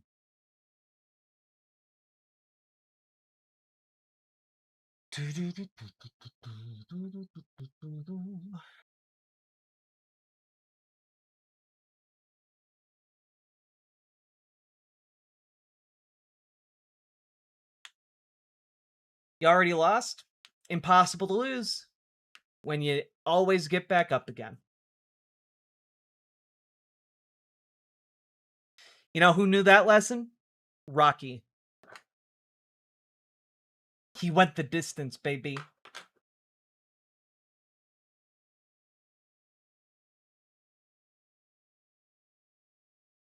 Oof. We did it. What a Rocky segment. You know?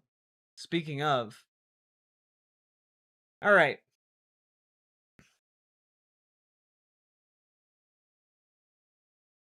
You guys ready for our next segment here?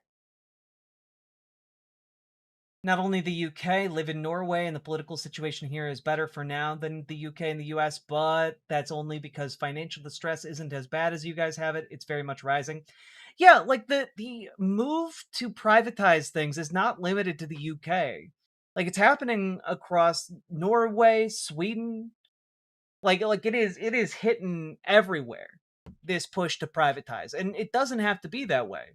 Privatization doesn't serve people. It serves the the owners. It serves the capital class. It makes someone a whole lot of money, but it ain't you.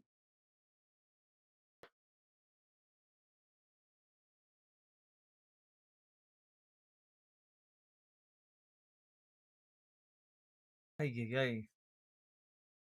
Jaeger Larson, thank you for gifting a sub to Paradox Bingo. Appreciated.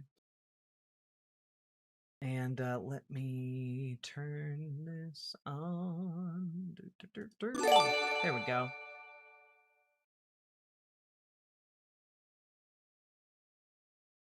No, it's worse in the UK. The commenter literally said it was worse in the UK.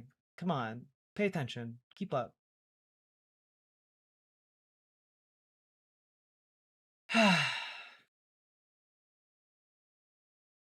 Norwegian here. Yep, we have our share of fascist chuds here too, and the classic blame everything on immigrants tactic.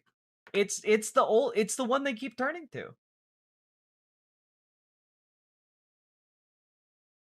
All right. We are going to change tact here. And we are, I might pump this story to tomorrow too. I think we're gonna do that. We're gonna move that to tomorrow.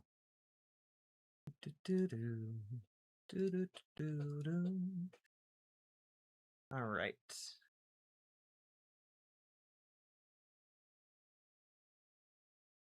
It's the immigrants. It's not the immigrants. It's the wealthiest people in your society who are robbing you blind and then pointing a finger at immigrants. Please use your brain and stop falling for the same tactics that the wealthiest people on earth have used for over a century to bamboozle you. It's like some really sad Charlie Brown and football shit, which might not make sense if you're in the UK, I guess. That might not be a cultural touchstone for you guys.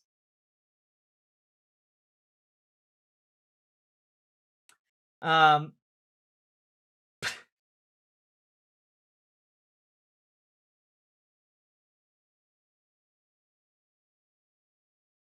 I used to roll my eyes at fascism as liberalism in decline, but goddamn was I wrong. Well, that's the thing, right? Like liberalism is capital it like has capitalism constrained by laws and regulations. And when you start to get to neoliberalism, that is undoing the laws and regulations that liberalism spawned, right? It is undoing the devil's bargain that makes capitalism function alongside democracy. And neoliberalism is like capitalism in decline. It leads to fascism because people wind up being put under immense economic stress and they are looking for someone to blame, and it's way easier to blame other people who live in proximity to you than it is to blame wealthy, cool looking billionaires. And frankly, the billionaires can afford better PR teams than impoverished refugees.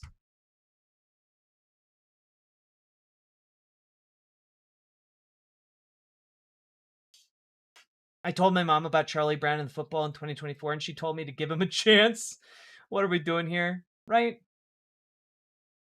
God. Maybe my editor can make a short out of that.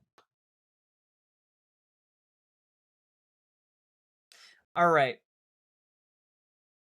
But I might be a billionaire one day. Aw, geez. I might become one of them. I want to be where the capital is. I want to see them making money. I want to have, what do you call them? A retirement. God. Cringy as hell. I need to stop. All right.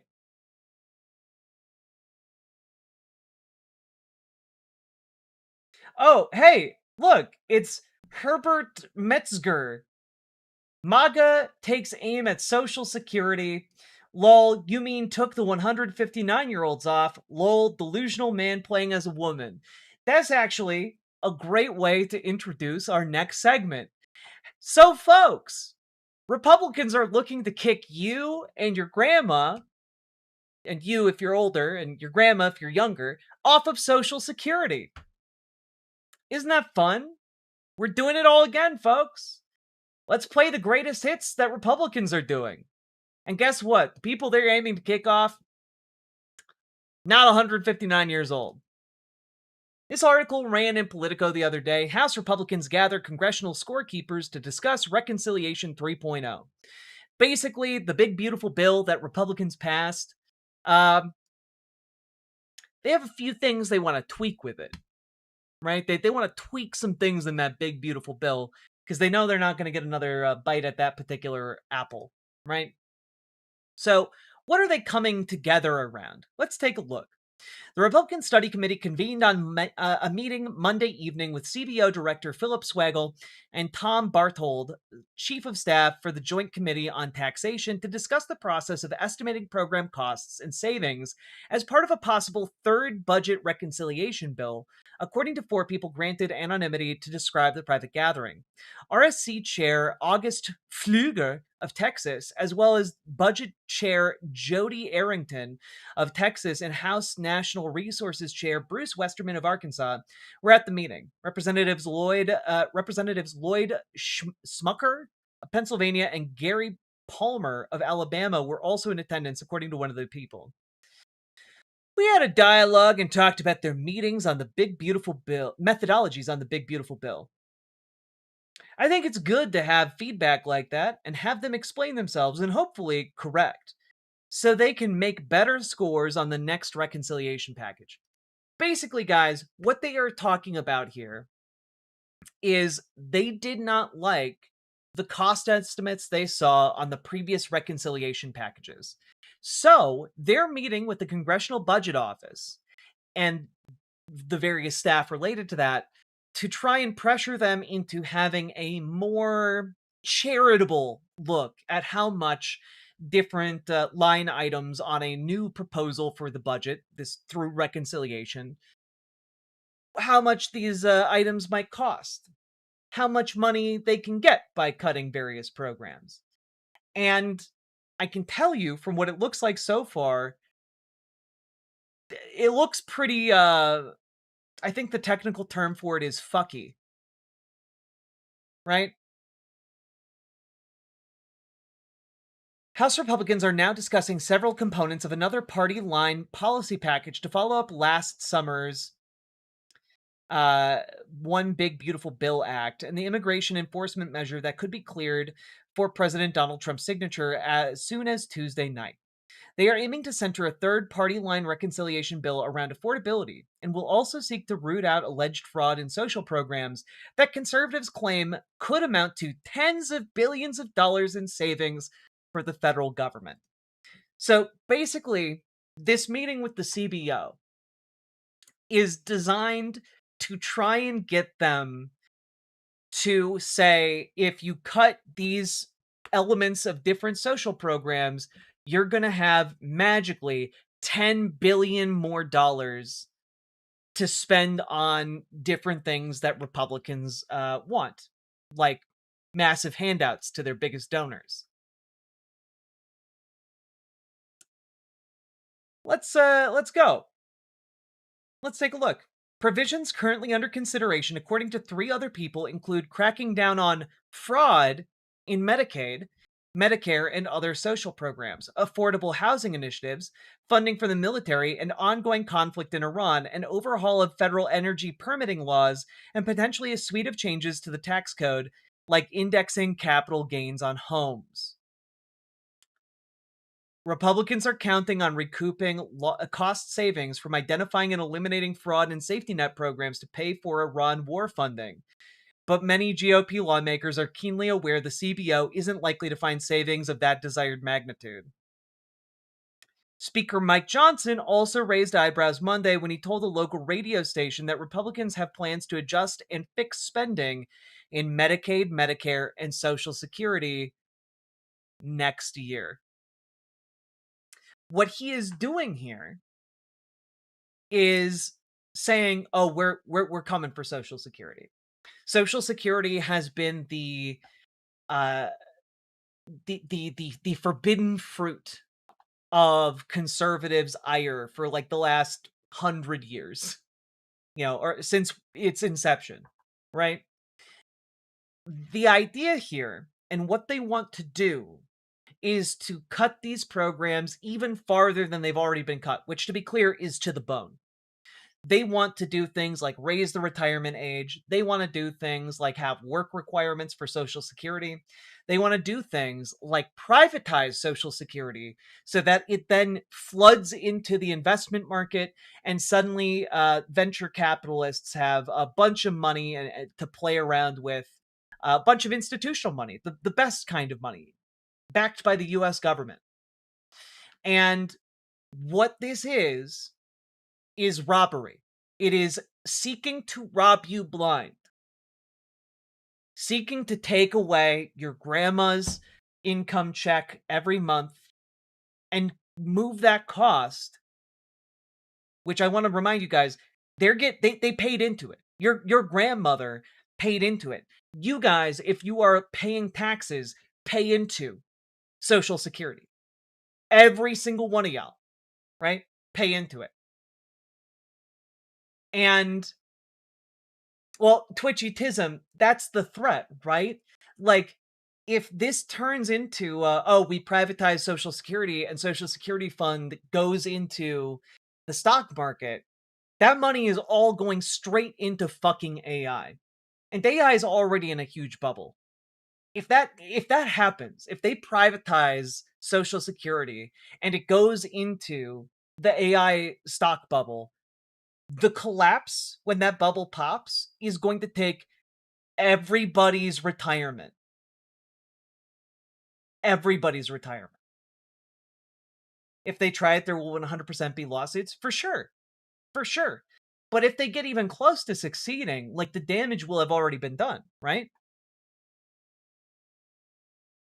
And it's worth noting here that when we're talking about these particular policies, like, Mike Johnson is straight up saying it. We've been doing all that.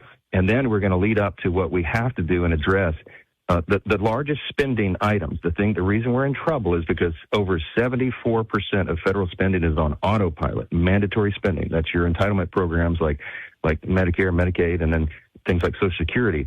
They have to be adjusted and fixed. We have a plan to do that next year. We've been doing all that.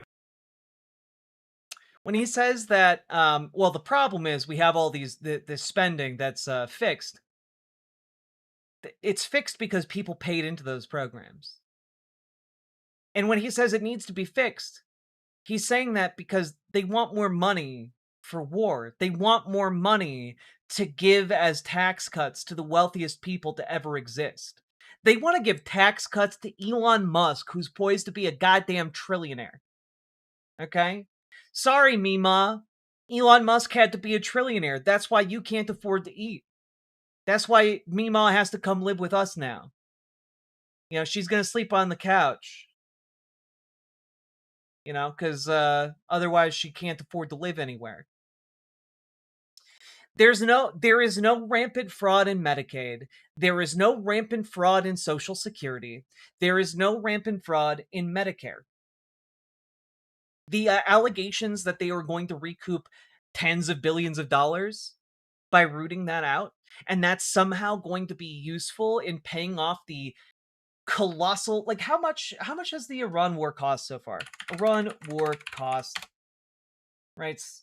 Oh, hey, there's a cost tracker. So they're looking right now at recouping like $10 billion. Worth pointing out, estimated US costs since strikes began, $107 billion. $107 billion. The idea that, oh, we're going to balance the budget by simply, getting a $10 billion, which is extraordinarily optimistic of them, really kind of gives the game away. This is not a cut to try and pay for the Iran war. This is not a cut to try and pay for the tax cuts. This is a cut so that they can give more tax cuts. This is a cut so they can make even more money for their business donors. That's it. It is highway robbery. And conservatives keep falling for it time after time after time. Like, Republicans just voted to give ICE and DHS $70 billion more dollars.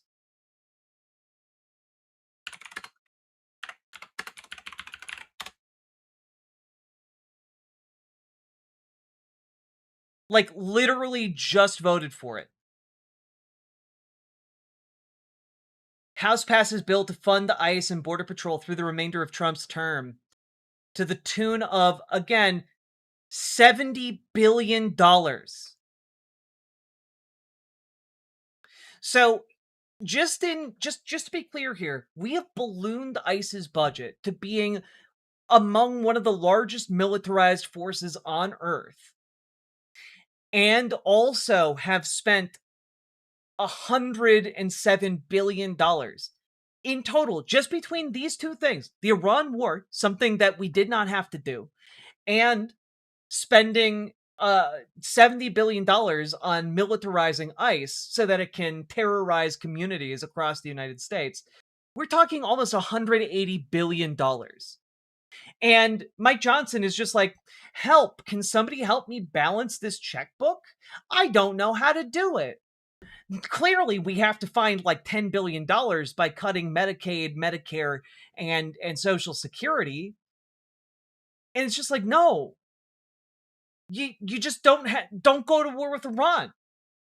Don't go to war with Iran, and don't militarize ICE. It's really not that difficult. People don't want masked men roaming their streets, killing people. People don't like that. People actually fucking hate that. Like, I know this might be an alien concept to some folks, but seeing masked men pulling people aside and murdering them in broad daylight, not actually a great thing for your community. And like, the people who are like, oh yeah, we actually love it. You only love it because it hasn't happened to you yet. And your community will be terrorized by these folks sometime soon. Conservatives are not immune from this shit. And a lot of y'all act like you are, but the folks in Minnesota who have been terrorized both in the cities and also in the rural red communities, they know what the truth is. And the truth is, ICE does not give a shit if they are terrorizing you in the fields or terrorizing you in the streets. They do not care if you are Black. They do not care if you are white. They do not care if you are a legal immigrant. They do not care if you are a resident. They do not care if you are a citizen. They don't care. They aren't required to care because they operate outside of the law. Right? And I don't know. I'm one of those silly people who think that government agents with the authority to kill people on sight should have to operate within some kind of law.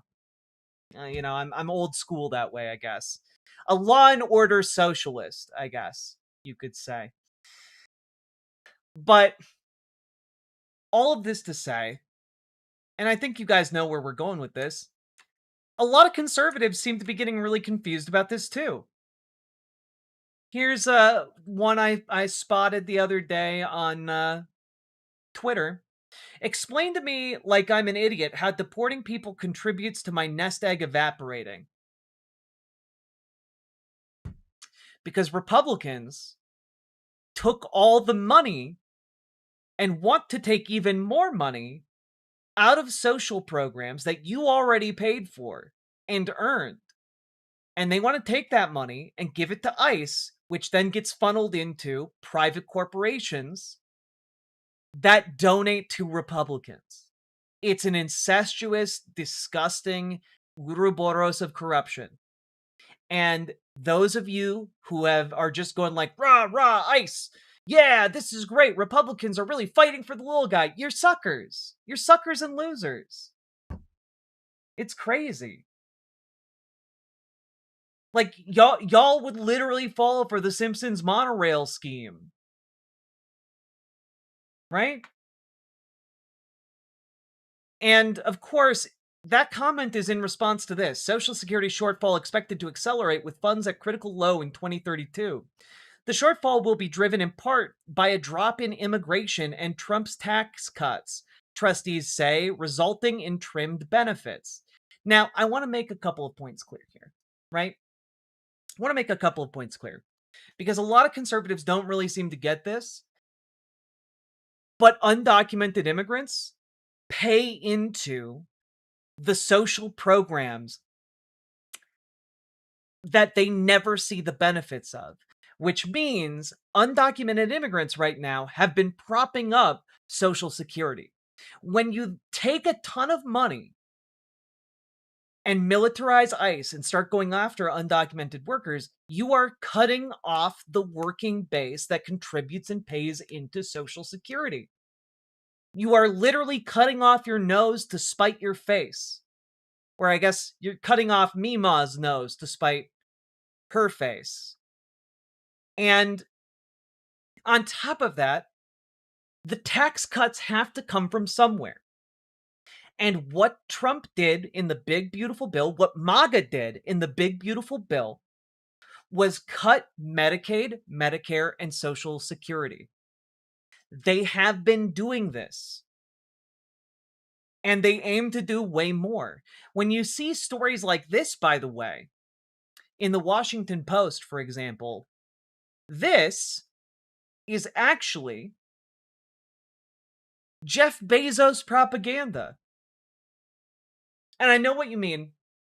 I know many of you might be saying, but how? Like that, wait a minute. How is this Jeff Bezos propaganda? The argument that the Social Security Trust Fund will, be dry by 2032, and then we'll have to up the retirement age and people's benefits will be slashed. That is fear-mongering garbage, because there's a very easy fix to this. It's very, very easy. And it's by getting the wealthiest people to ever exist to pay their fair share. Now, what do I mean by that? Well, right now, if you make above a certain amount of money, your payments into Social Security are capped. And where is that cap? What is the Social Security cap? I don't know what it is off the top of my head. It's $184,500. So if you make more than $184,500, the amount you pay into Social Security doesn't go up with that. So if you are making $200,000, you are paying as much money into Social Security as somebody who is making $10 million. You are paying as much as somebody who is making 20 million, 100 million, $1 billion every year.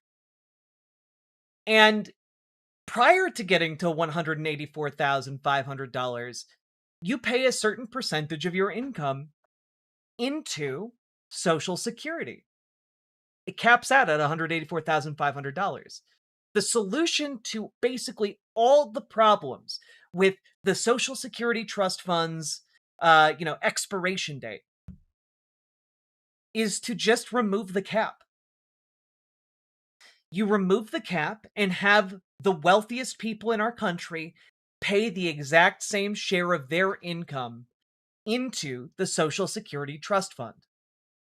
The same percentage you pay into it should be the same percentage that someone like Elon Musk, who is sitting at the point of becoming a trillionaire, should pay in. Elon Musk and you should pay the same percentage into that program. It is wild that the wealthiest people in this country get a pass on this. And when we talk about like what it would mean to pay the same percentage of income into this program, it would mean that not only would the program be solvent indefinitely, but it also would mean that your benefits would instead go up. We could afford to have elderly people live in dignity. We can afford to have people like get health care. We could bring down the age of Medicare. We could be doing so many more things.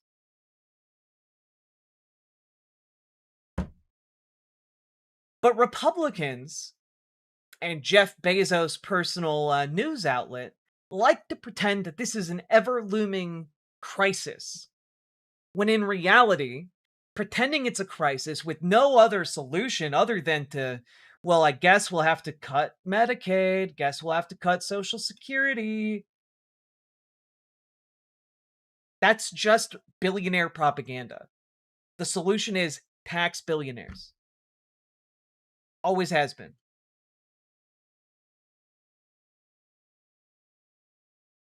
I believe it shouldn't be the same percentage, but I guess that progressive taxation is too much of a European step to take. I mean, I'd be in favor of progressive taxation. Don't get me wrong, right?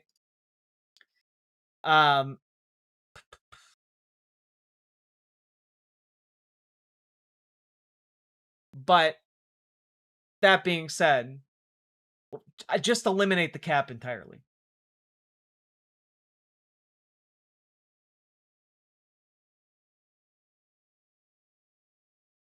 Yeah, it's bullshit that they convinced people that immigrants are the cause of wealth inequality. It is.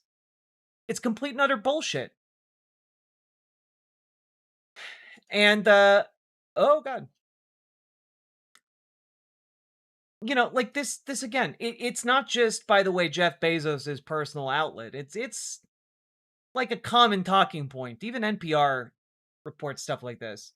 A trust fund that helps pay Social Security benefits for more than 60 million retirees and family members is expected to run out of money by 2032. Unless Congress makes changes by then. I wonder if this article even mentions what change, right? The trustees recommend that lawmakers address the projected trust fund shortfalls in a timely way. Okay, but address how? Let's see.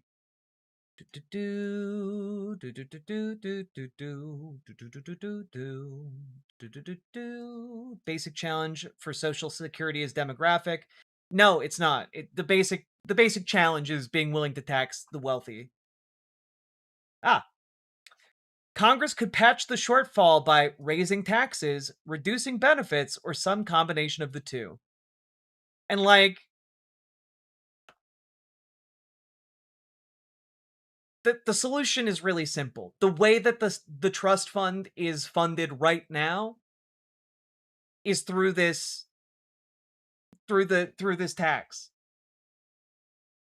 Eliminate the cap on the tax. It's really not difficult.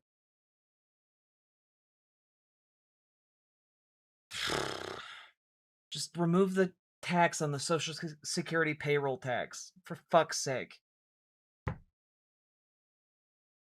Social programs? Why not just burn the Constitution while we're at it?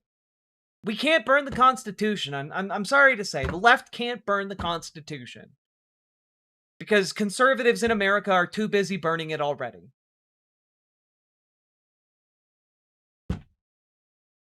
MAGA just loves to shit on the Constitution. Oops, all smogs, indeed. I thought the solution was to increase the military budget by 50% in 1 year. Nah. Turns out that didn't work out too great. Like, we could start with not going to war in Iran, and we could then, like, move on to, you know, taxing the wealthy.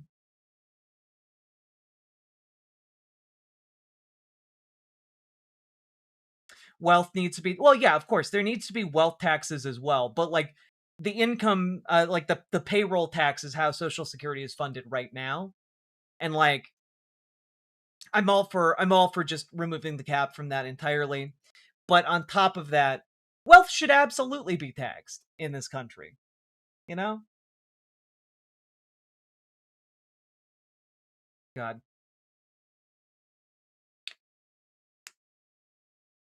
So, that's where we're at. Republicans are, pushing forward to try and do as much damage as humanly possible before Donald Trump becomes the, ultimate lame duck next year, following the midterms. And that, I think, is about as much as we can say right now. So, if you got anything out of this, hit the like button, hit the subscribe button, leave a comment. Let me know what you think. How would you fix the Social Security apparatus? I'm sure you guys got good ideas out there. And also, obviously, we should have Medicare for all. Like, you know, I didn't talk about it in this segment because, like, it's just obvious we should have Medicare for all. Just begin to progressively lower the Medicare eligibility age and increase Medicare benefits, and like it's pretty straightforward. We could genuinely do it in over the course of like 5 years if we wanted to. But whatever. Uh Also, join your local Dems if you want to see more progressive taxation, if you want to see the cap on Social Security lifted, if you want to see Medicare for all, join your local Dems.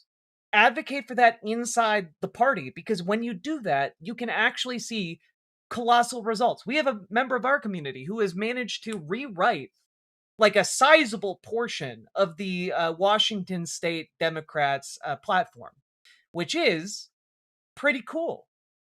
And to make it more progressive, to make it more left leaning, to make it more pro working class, that is a great project to embark on. And you all can do that in your neck of the woods too. So join your local Dems, make them more progressive, make them more pro working class. And folks, join your local DSA and help organize working class folks in your neighborhoods, in your area, because we need to make the DSA even more effective at doing that. If you need help doing these things, by the way, join our Discord, reach out to GamerG for help with DSA, reach out to Dragonfly for help with your local Dems. They got years of experience doing these things, both and they'll help you get started, but they'll also give you advice on how to proceed if you run into any hiccups, okay? Now, also, last but not least, check out ImogeneOlivia.com, gender euphoric lingerie designed from the ground up for trans femmes, tested with cis men, cis women, non-binary folks. It is comfortable, sexy lingerie that's non-tucking. Go check it out, ImogeneOlivia.com, link down in the description.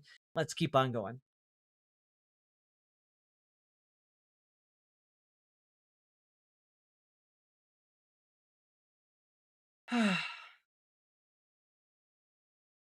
I just don't want to pay more out of my checks, man. I'm broke and gay. Leave me be. Fuck yeah. And you know what? You shouldn't have to pay more money out of your checks.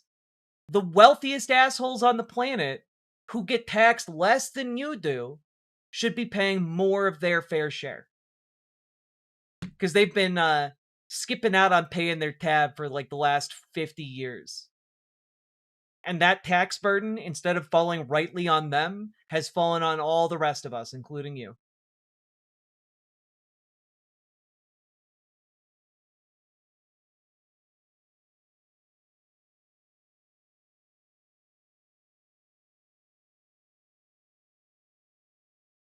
We don't like your LGBTQ pushed on us.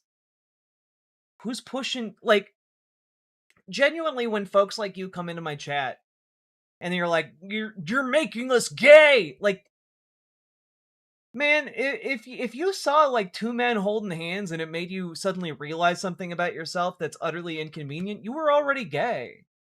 That's not something being pushed in your face. That's just like that's just you learning about yourself.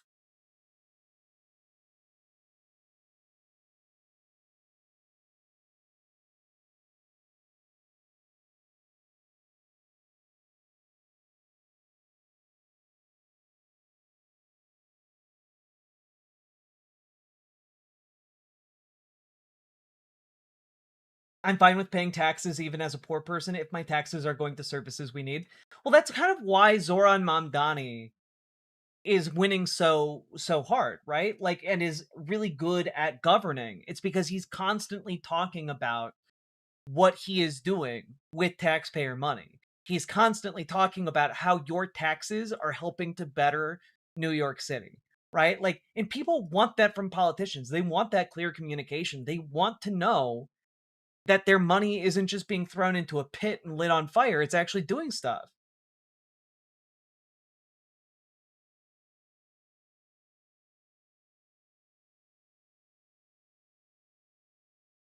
They put money to use? No, they don't. Billionaires don't put money to use.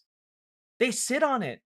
The reason billionaire money accumulates is because they sit on it. They hoard it. That money doesn't circulate. It gets all tied up in like equity and shit. The people who circulate money and make the economy healthy are working class people. It's not people who hoard it like fucking dragons. Like, it's all going into fucking stock schemes.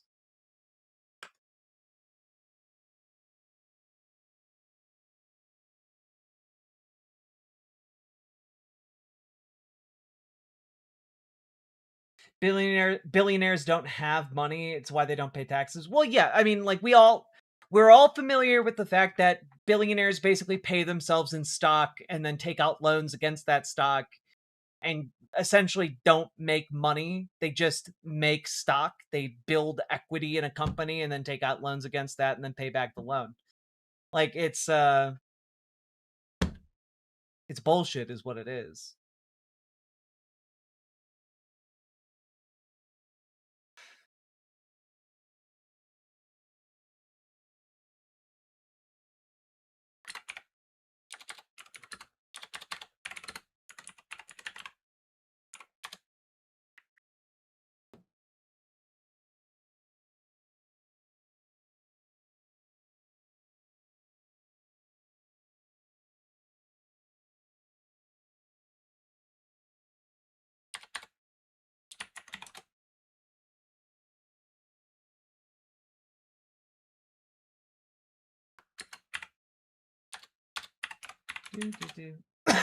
My goodness.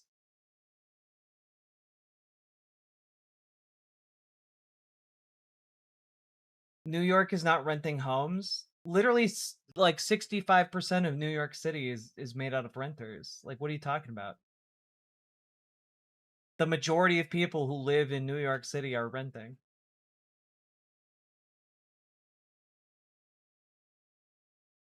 If billionaires do not invest, their money loses value. They invest in things that make money, jobs, and commerce. No, they don't.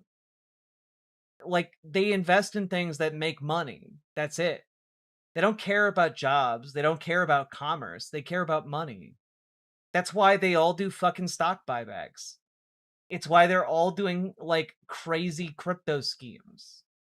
Like, they aren't investing in and like trickling down their wealth. They hoard it. That's how they become billionaires. Like, we could put that money to much better use if we just taxed billionaires until they were 999,999,999.99 heirs. Tax billionaires until they can no longer be billionaires anymore. And then, guess what? We can then invest that money into working class communities. And guess what? Working class people will circulate that money around a lot better than billionaires do. Because, hey, guess who spends most of their money? Anyone want to take a guess? Oh, that's right. It's working class people. If you tax billionaires, they move overseas. If they want to move their money overseas, they better pay that tax. Otherwise, their money is going to stay right here. And, you know, if they want to move overseas so badly, oh, look, a bunch of their investment properties. I guess they should be seized. Or maybe their companies should be disallowed from doing business here. I don't know. Kind of seems like one, call their bluff, and two, be prepared to take action in response to any potential actions they take. Like, the acting as if we should be beholden to the whims of billionaires, I think is a deeply anti-American and a deeply anti-democratic way of thinking. Like, it is akin to, like, saying, no, you would have a duke capitulate to the peasant?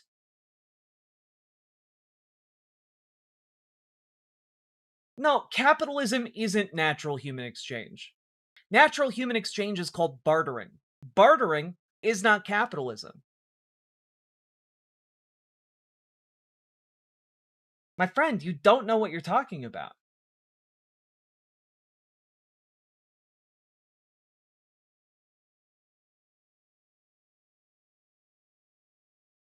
The existence of trade is not, in fact, capitalism.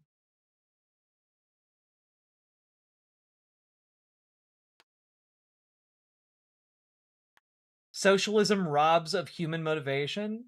Actually, counterpoint, socialism relies on human motivation.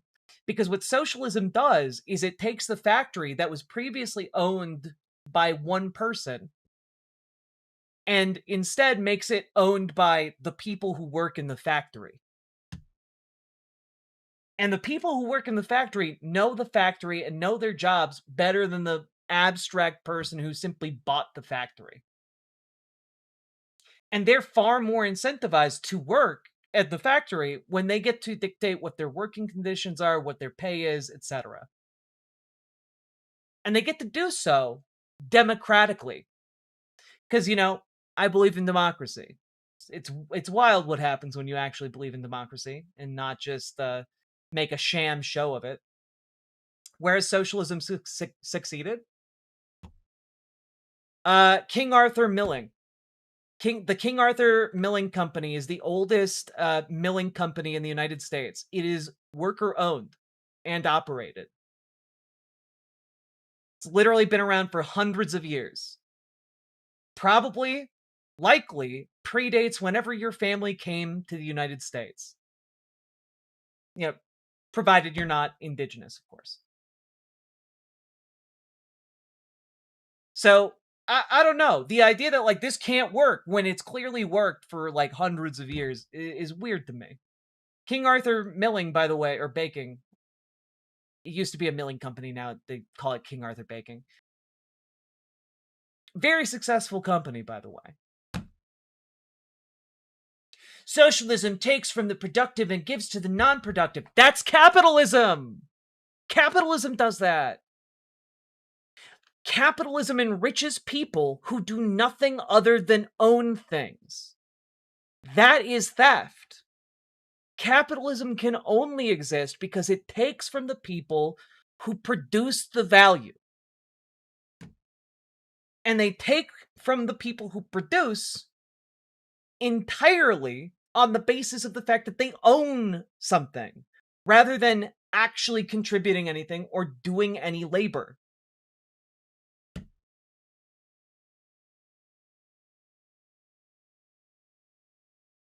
It's not difficult to wrap your head around. Like, just ask yourself, where the fuck do profits come from?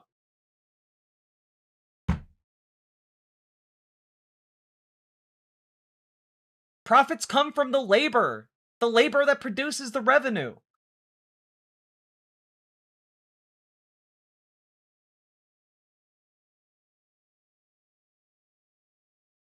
If you want socialism, you should move in with your parents because they will love you. I want democracy. I don't care if coworkers love each other. I guess it'd be nice. But, like, what I want is democracy in the workplace. Democracy as truly applied throughout the entirety of our republic. Democracy should be the norm within America, both inside the workplace and outside of it. And that doesn't seem like an altogether controversial notion to me, if you actually believe democracy can function.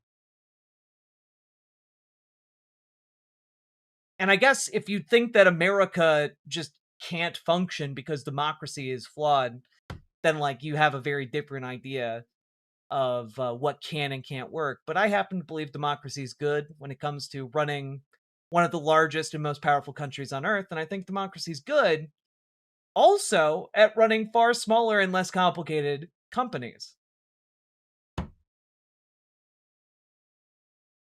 Democracy does not exist when the government takes from the productive. America is not a democracy. It's a fucking republic. A republic is a democracy. It's a representative democracy.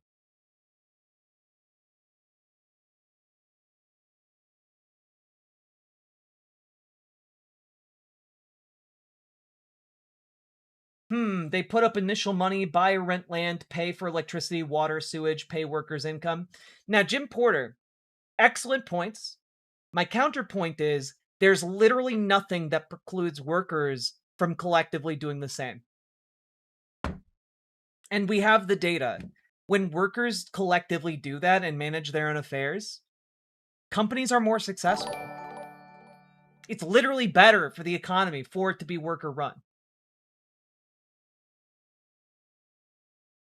Where socialism has failed, it was sabotaged by internal capitalist plutocrats.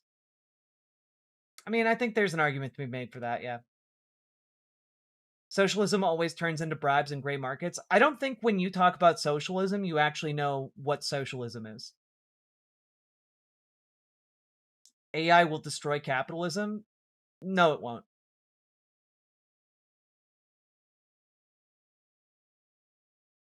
Also, AI isn't what you are being advertised to. Like, what you have clearly internalized about AI is not accurate to what AI actually can do or is right now.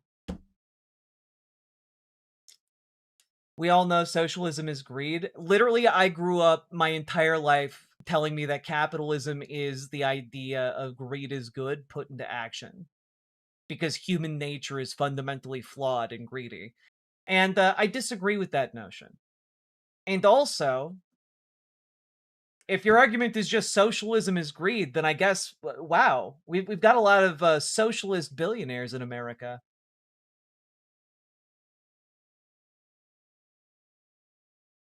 This is so fucking stupid. You're right. I shouldn't be wasting my time. We're talking in circles, and we will continue to talk in circles for the foreseeable future. Let's take a look at this, though. Lillian, thank you for subscribing with Prime. Socialism leads to slaughter. Define socialism. Fuck, I will debate all of you into the ground. It's crazy. Like, literally none of you who are talking about socialism are capable of defining what it is.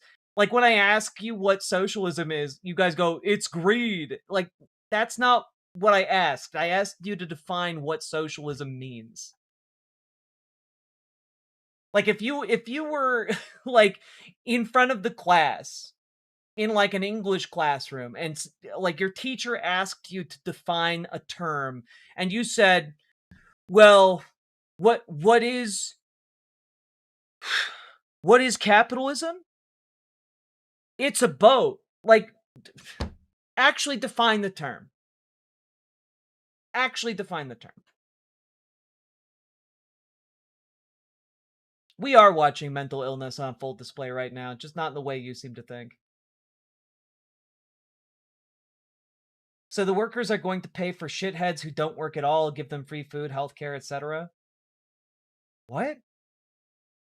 If you and your fellow workers are on the hook for how well the company does and what is then done with the profits generated by the company, that is motivation for everyone to do their part. It's literally more motivation under a democratically owned model. It's, again, why you have democratically owned cooperatives that have existed for like hundreds of years. Socialism is a farm co-op with hairy armpit chicks and free incense. That's sometimes true. Just not usually the case, but sometimes.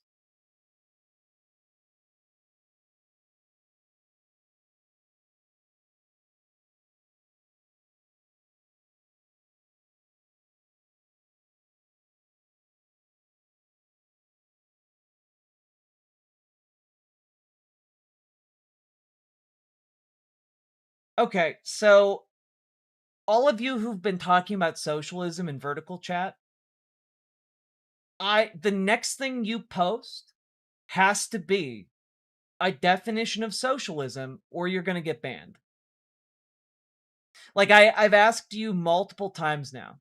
So, Loretta Stiles, Jim Porter, the next things you guys post have to be a definition of socialism. Because otherwise, I don't think you guys know what you're talking about.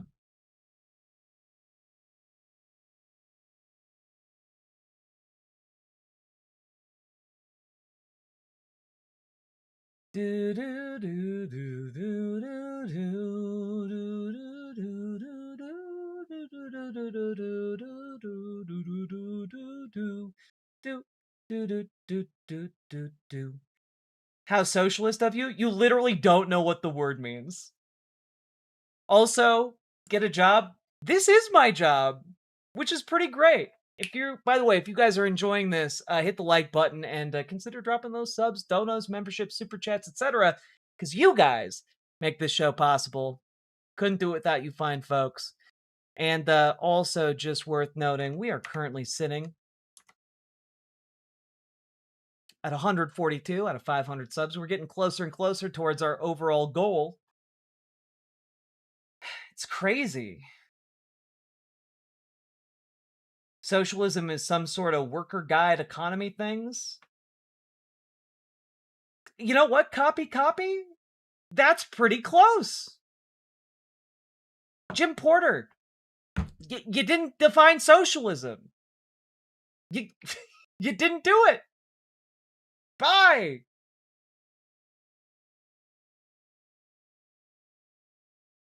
Let's see here. But socialism is when workers own the means of production. And what that means is that workers own collectively the place where they work. Socialism makes the best music. It's true. Jazz Dog, very socialist, probably.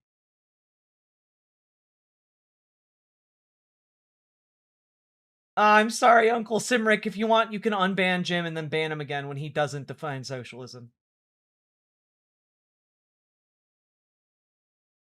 Okay, to classify streaming as a job, you have to be making minimum wage or more to do so. Do you? I do indeed.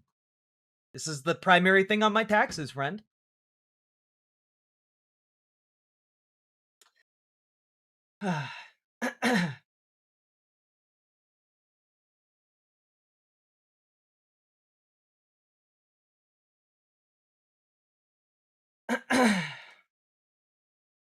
Let's see here. And they regulate corporations under their control, so technically every business guided by workers for workers, kind of like that. Yeah, basically, if you are, to be very simple about it, if a bunch of workers work in a factory, they collectively own that factory. And what that means is you can have a variety of different ownership structures, but they fundamentally must be democratic. So you can do that in a variety of different kinds of structures. You can have flat structures, you can have hierarchical structures, but the structure is defined by the people who work there. And then like they collectively make decisions for how that works. I've actually put a lot of thought into this because at one point in my life I was thinking about making a democratic worker cooperative. So like I've thought about this a lot, and essentially you can have even traditional hierarchical business structures that exist today, but instead of the board of directors of the company being beholden to shareholders, instead the board of directors is beholden to the democratic vote of the workers at the company. So, yeah. And then that's like a legally binding vote that makes that the company has to work towards. The company gets to decide how the profits are dispersed, etc., how much is invested, all that jazz. Why are all the psychos in this chat? All the love in my heart to those brave warriors who are pure of heart in vertical chat. But I need to let you guys know that unfortunately you have the distinction of being the primary landing point for conservatives, because the people who are scrolling through YouTube lives in the vertical format, well, their brains have been rotted by TikTok and Instagram lives, and they don't have the attention span for horizontal streams, or horizontal long form video content, and so instead they're mindlessly scrolling. And when they get here, they aren't really that interested in a prolonged back and forth. They're interested in a herder socialism bad, herder trans people bad, and that's about it, you know? As diagonal chatters would never. Yeah, the diagonal chat is the superior chat. It's true.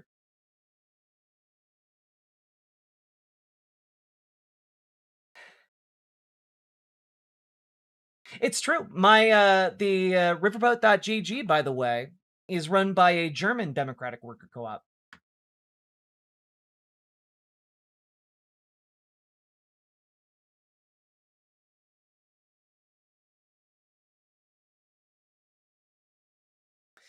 I'm curious what a worker is defined as. Would management of a factory be a worker? Would the CEO of the company that works for the factory be a worker?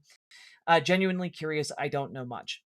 I have no problem saying that if you are doing a job for the company, you are considered in that sense a worker. So if the company agrees on like a hierarchical structure, there's obviously a need for like a certain management like hierarchy, especially within larger structures of business.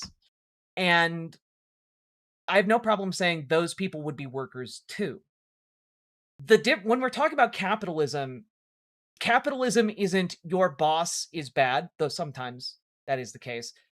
Capitalism is talking about the method by which businesses are owned, essentially. And in this case, people who are capitalists are the people who own capital, i.e., the people who own the factory, the people who own the business, right? The overwhelming majority of people in America are not capitalists. They are workers, right? And so, like, when we're talking about like a board of directors for a democratic worker cooperative, all of the people on that board would be workers, but they would be then bound to and beholden to the democratic vote of all the workers at the company to dictate how the company goes forward and continues to operate. So, also, Sake Tanuki, thank you for the 5 tier 1 subs. Very much appreciated. Also, coming in clutch late in the middle of the night. Hope you're doing all right. I'd say America's 60 or 70% capitalistically inclined. Yeah, I would say that that's probably true, right? Capitalistically inclined, though, is not what a capitalist is. Does that make sense? When I'm talking about who is and is not a capitalist, I'm talking about people who own capital, not people who support capitalism, people who own capital. And that is not the overwhelming majority of people in the United States. What type of socialist, though? Tito socialist, technocrats, Lenin Marxist, internationalist, socialist, syndicalist, or you outright communist like Juche, Stalin, Mao, and Pol Pot alike? I actually wouldn't consider folks like Stalin and Mao and Pol Pot to be communists, largely because communism is the advocacy of a stateless, classless, moneyless society, and they literally did the opposite of all those things. And I fucking despise authoritarianism. And frankly, authoritarianism is incompatible with what communism is supposed to be. I call myself just a dyed-in-the-wool socialist because my goal is largely to take coherent, concrete steps towards a future that I think is more democratic and better for folks, right? DIAGONA A.L. Sake Tanuki, thank you for the 5 tier 1 subs. And for repping the very rare and elusive diagonal chat. So I call myself a socialist because there's not really like a term that I would really fall under neatly. To describe to you guys what kind of socialist I am, I would tell you guys pretty simply that I am someone who believes we should move from an economy that is primarily owned by capitalists to an economy that's primarily owned by workers. And I would do that by basically advocating policies that make the creation of democratic worker cooperatives easier and make capital more accessible to democratic worker cooperatives that want to start up. And I think that this can be justified under the American system, largely because... It didn't keep the Oh, formatting. I made it diagonal in the text box on the site. oh no. Oh. Sake Tanuki, thank you for the 5 tier 1 subs, and I'm sorry for your loss. Now, I advocate for the transition to democratic worker cooperatives largely through a number of different things. Number one, I want to bring back postal banking. We used to have it in the United States up until the 1960s, where it was phased out to essentially fully privatize the banking system in the US. And I think that that was a mistake because postal banking made banking services accessible to everyone in the country, regardless of where they were. And also, it was a useful vehicle for government programs to put money into the hands of everyday working people, right? Primarily through the use of loans, but it could also be through other mechanisms as well. But this would be important because essentially postal banks could then be used as a way for the government to subsidize and make loans far more accessible to those who want to start out democratic worker cooperatives. And this is good, by the way, because democratic worker cooperatives are better at paying their taxes. They survive harsh economic conditions better than traditional companies, and workers get paid better, and workers have better working conditions, and workers are happier. What this all means, by the way, is that workers tend to stay put. They tend to build roots. They build lives. And then that factory or business doesn't then go and offshore itself because it's owned by the people who work there, right? And then you have a bunch of built-in incentives here, right? They're better at paying their taxes. They're better for the local economy. They're better for like the local government. They're better for the community. And so you have democratic worker cooperatives, right? And I think this kind of bottom-up approach is really, really necessary, especially as we gather data on like the best ways to format companies that are democratically owned. Because we have a lot of data right now, but I think more data is always better. And so part of this would be to develop better best practices for launching democratic cooperatives to make it easier, right? And then on top of that, I would have programs, once we have more data in particular, that facilitate the transition of large companies into democratically owned companies. And we've seen this before. There are companies like, for example, Bob's Red Mill, which was owned by Bob of Bob's Red Mill. And when Bob decided to retire, that company was then given to the workers, and the workers have run it ever since. So if you're familiar with King Arthur Baking or Bob's Red Mill, guess what? They're democratically owned worker cooperatives. And when we're talking about these, I think that it is very plain to see you can have large democratic cooperatives that function well over a long period of time. And what I think should happen is a piece of legislation Bernie Sanders introduced years ago, which is that if a company needs if a company sells, right, wants to sell, companies should first have to make an offer to the employees. So if you want to sell a company to another company, first, your workers get the option to buy it from you instead. And I think that that would be a really, really good system to put into place, because I think a not insignificant number of workplaces would actually take that up. But it would also start a process by which larger companies transition into democratic cooperatives. And I think we could make this even better by saying, hey, if your company needs a government bailout, guess what? You have to now transition into worker ownership as a component of that. Like, sure, your company gets to continue to exist. You have a government bailout. Maybe your CEOs even get their little golden parachutes, but the company then transitions to democratic ownership. And I think that these handful of things, right, would put into place a system that would slowly crush out of existence privately owned businesses. I think there would still probably be some niches where, privately owned businesses would continue to exist in some form or capacity. But by and large, I think there would be a transition process over a period of many years to democratic ownership as the norm.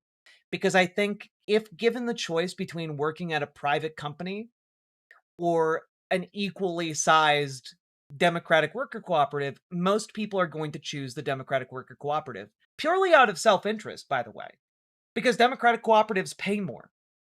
They are more stable. They have longer survival times. They have a higher success rate at staying around. Like, I think that genuinely this would be a great way to transition. And I am fully in favor of, while we do this, doing things like Medicare for all, doing things like housing for all, housing first initiatives, just as a general rule. Like, these are all things that I think need to happen. On top of that, there needs to be an overhauling of the social safety net. There needs to be that increases benefits for working people. And I think overall, this would transition us into a much healthier and more resilient economy, and one that is fundamentally more democratic, fundamentally more egalitarian, fundamentally more free, and fundamentally more fair. And it wouldn't solve all the problems, and I'm open to steps taken after that. But I feel like what I just put forward is probably about the extent of what my advocacy could achieve in my lifetime. And I'm content with the idea that I don't know enough to move us all the way to some future point where maybe we have like techno communism and like, anarcho, utopian communism or whatever. I'm content with knowing that I might not have the perfect vision of the utopian future. But I think I have a set of steps, at least in America, that can get us closer to that. And I think that that's really important and a way we can achieve that. So that's where I'm at. Hopefully that made more sense. I know that was a really long answer, probably not what you were looking for, but there you go. Where do workers get the capital to buy out current ownership? I think the government could provide loans. I think the government could step in if they are unable, if workers are unable to get private capital. I think the government is highly incentivized here to provide loans, because for a number of different reasons. One, because by all the metrics we know of about democratic co-ops, they are better and more financially solvent than private entities, right? Private companies.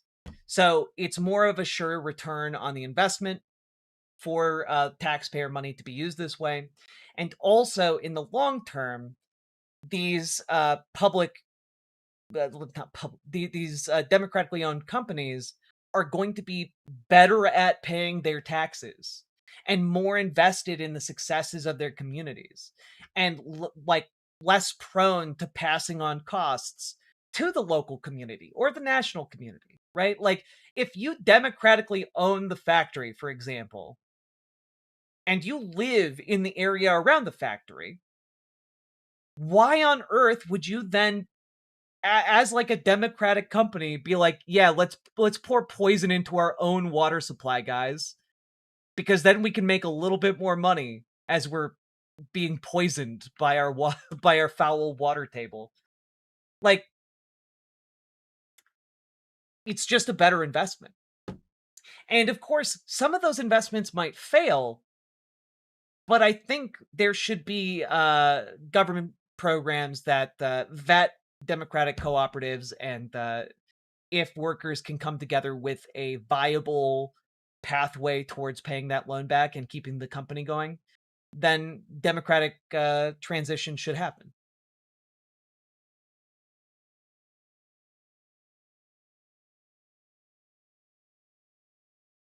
Whew. So there you go. Uncle Simric doing God's work over in the over in the vertical chat.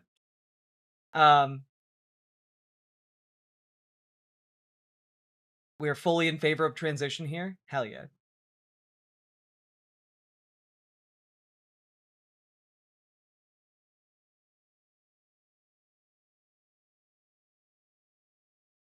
All right.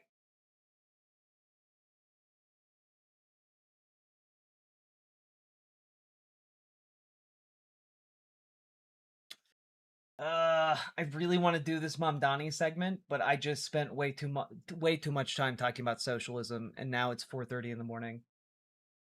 Ugh.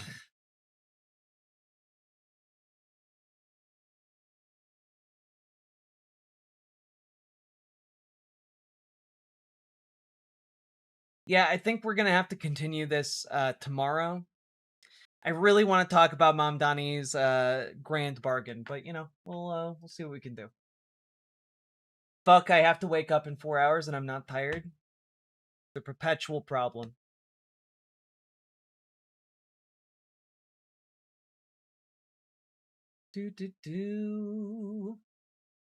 All right.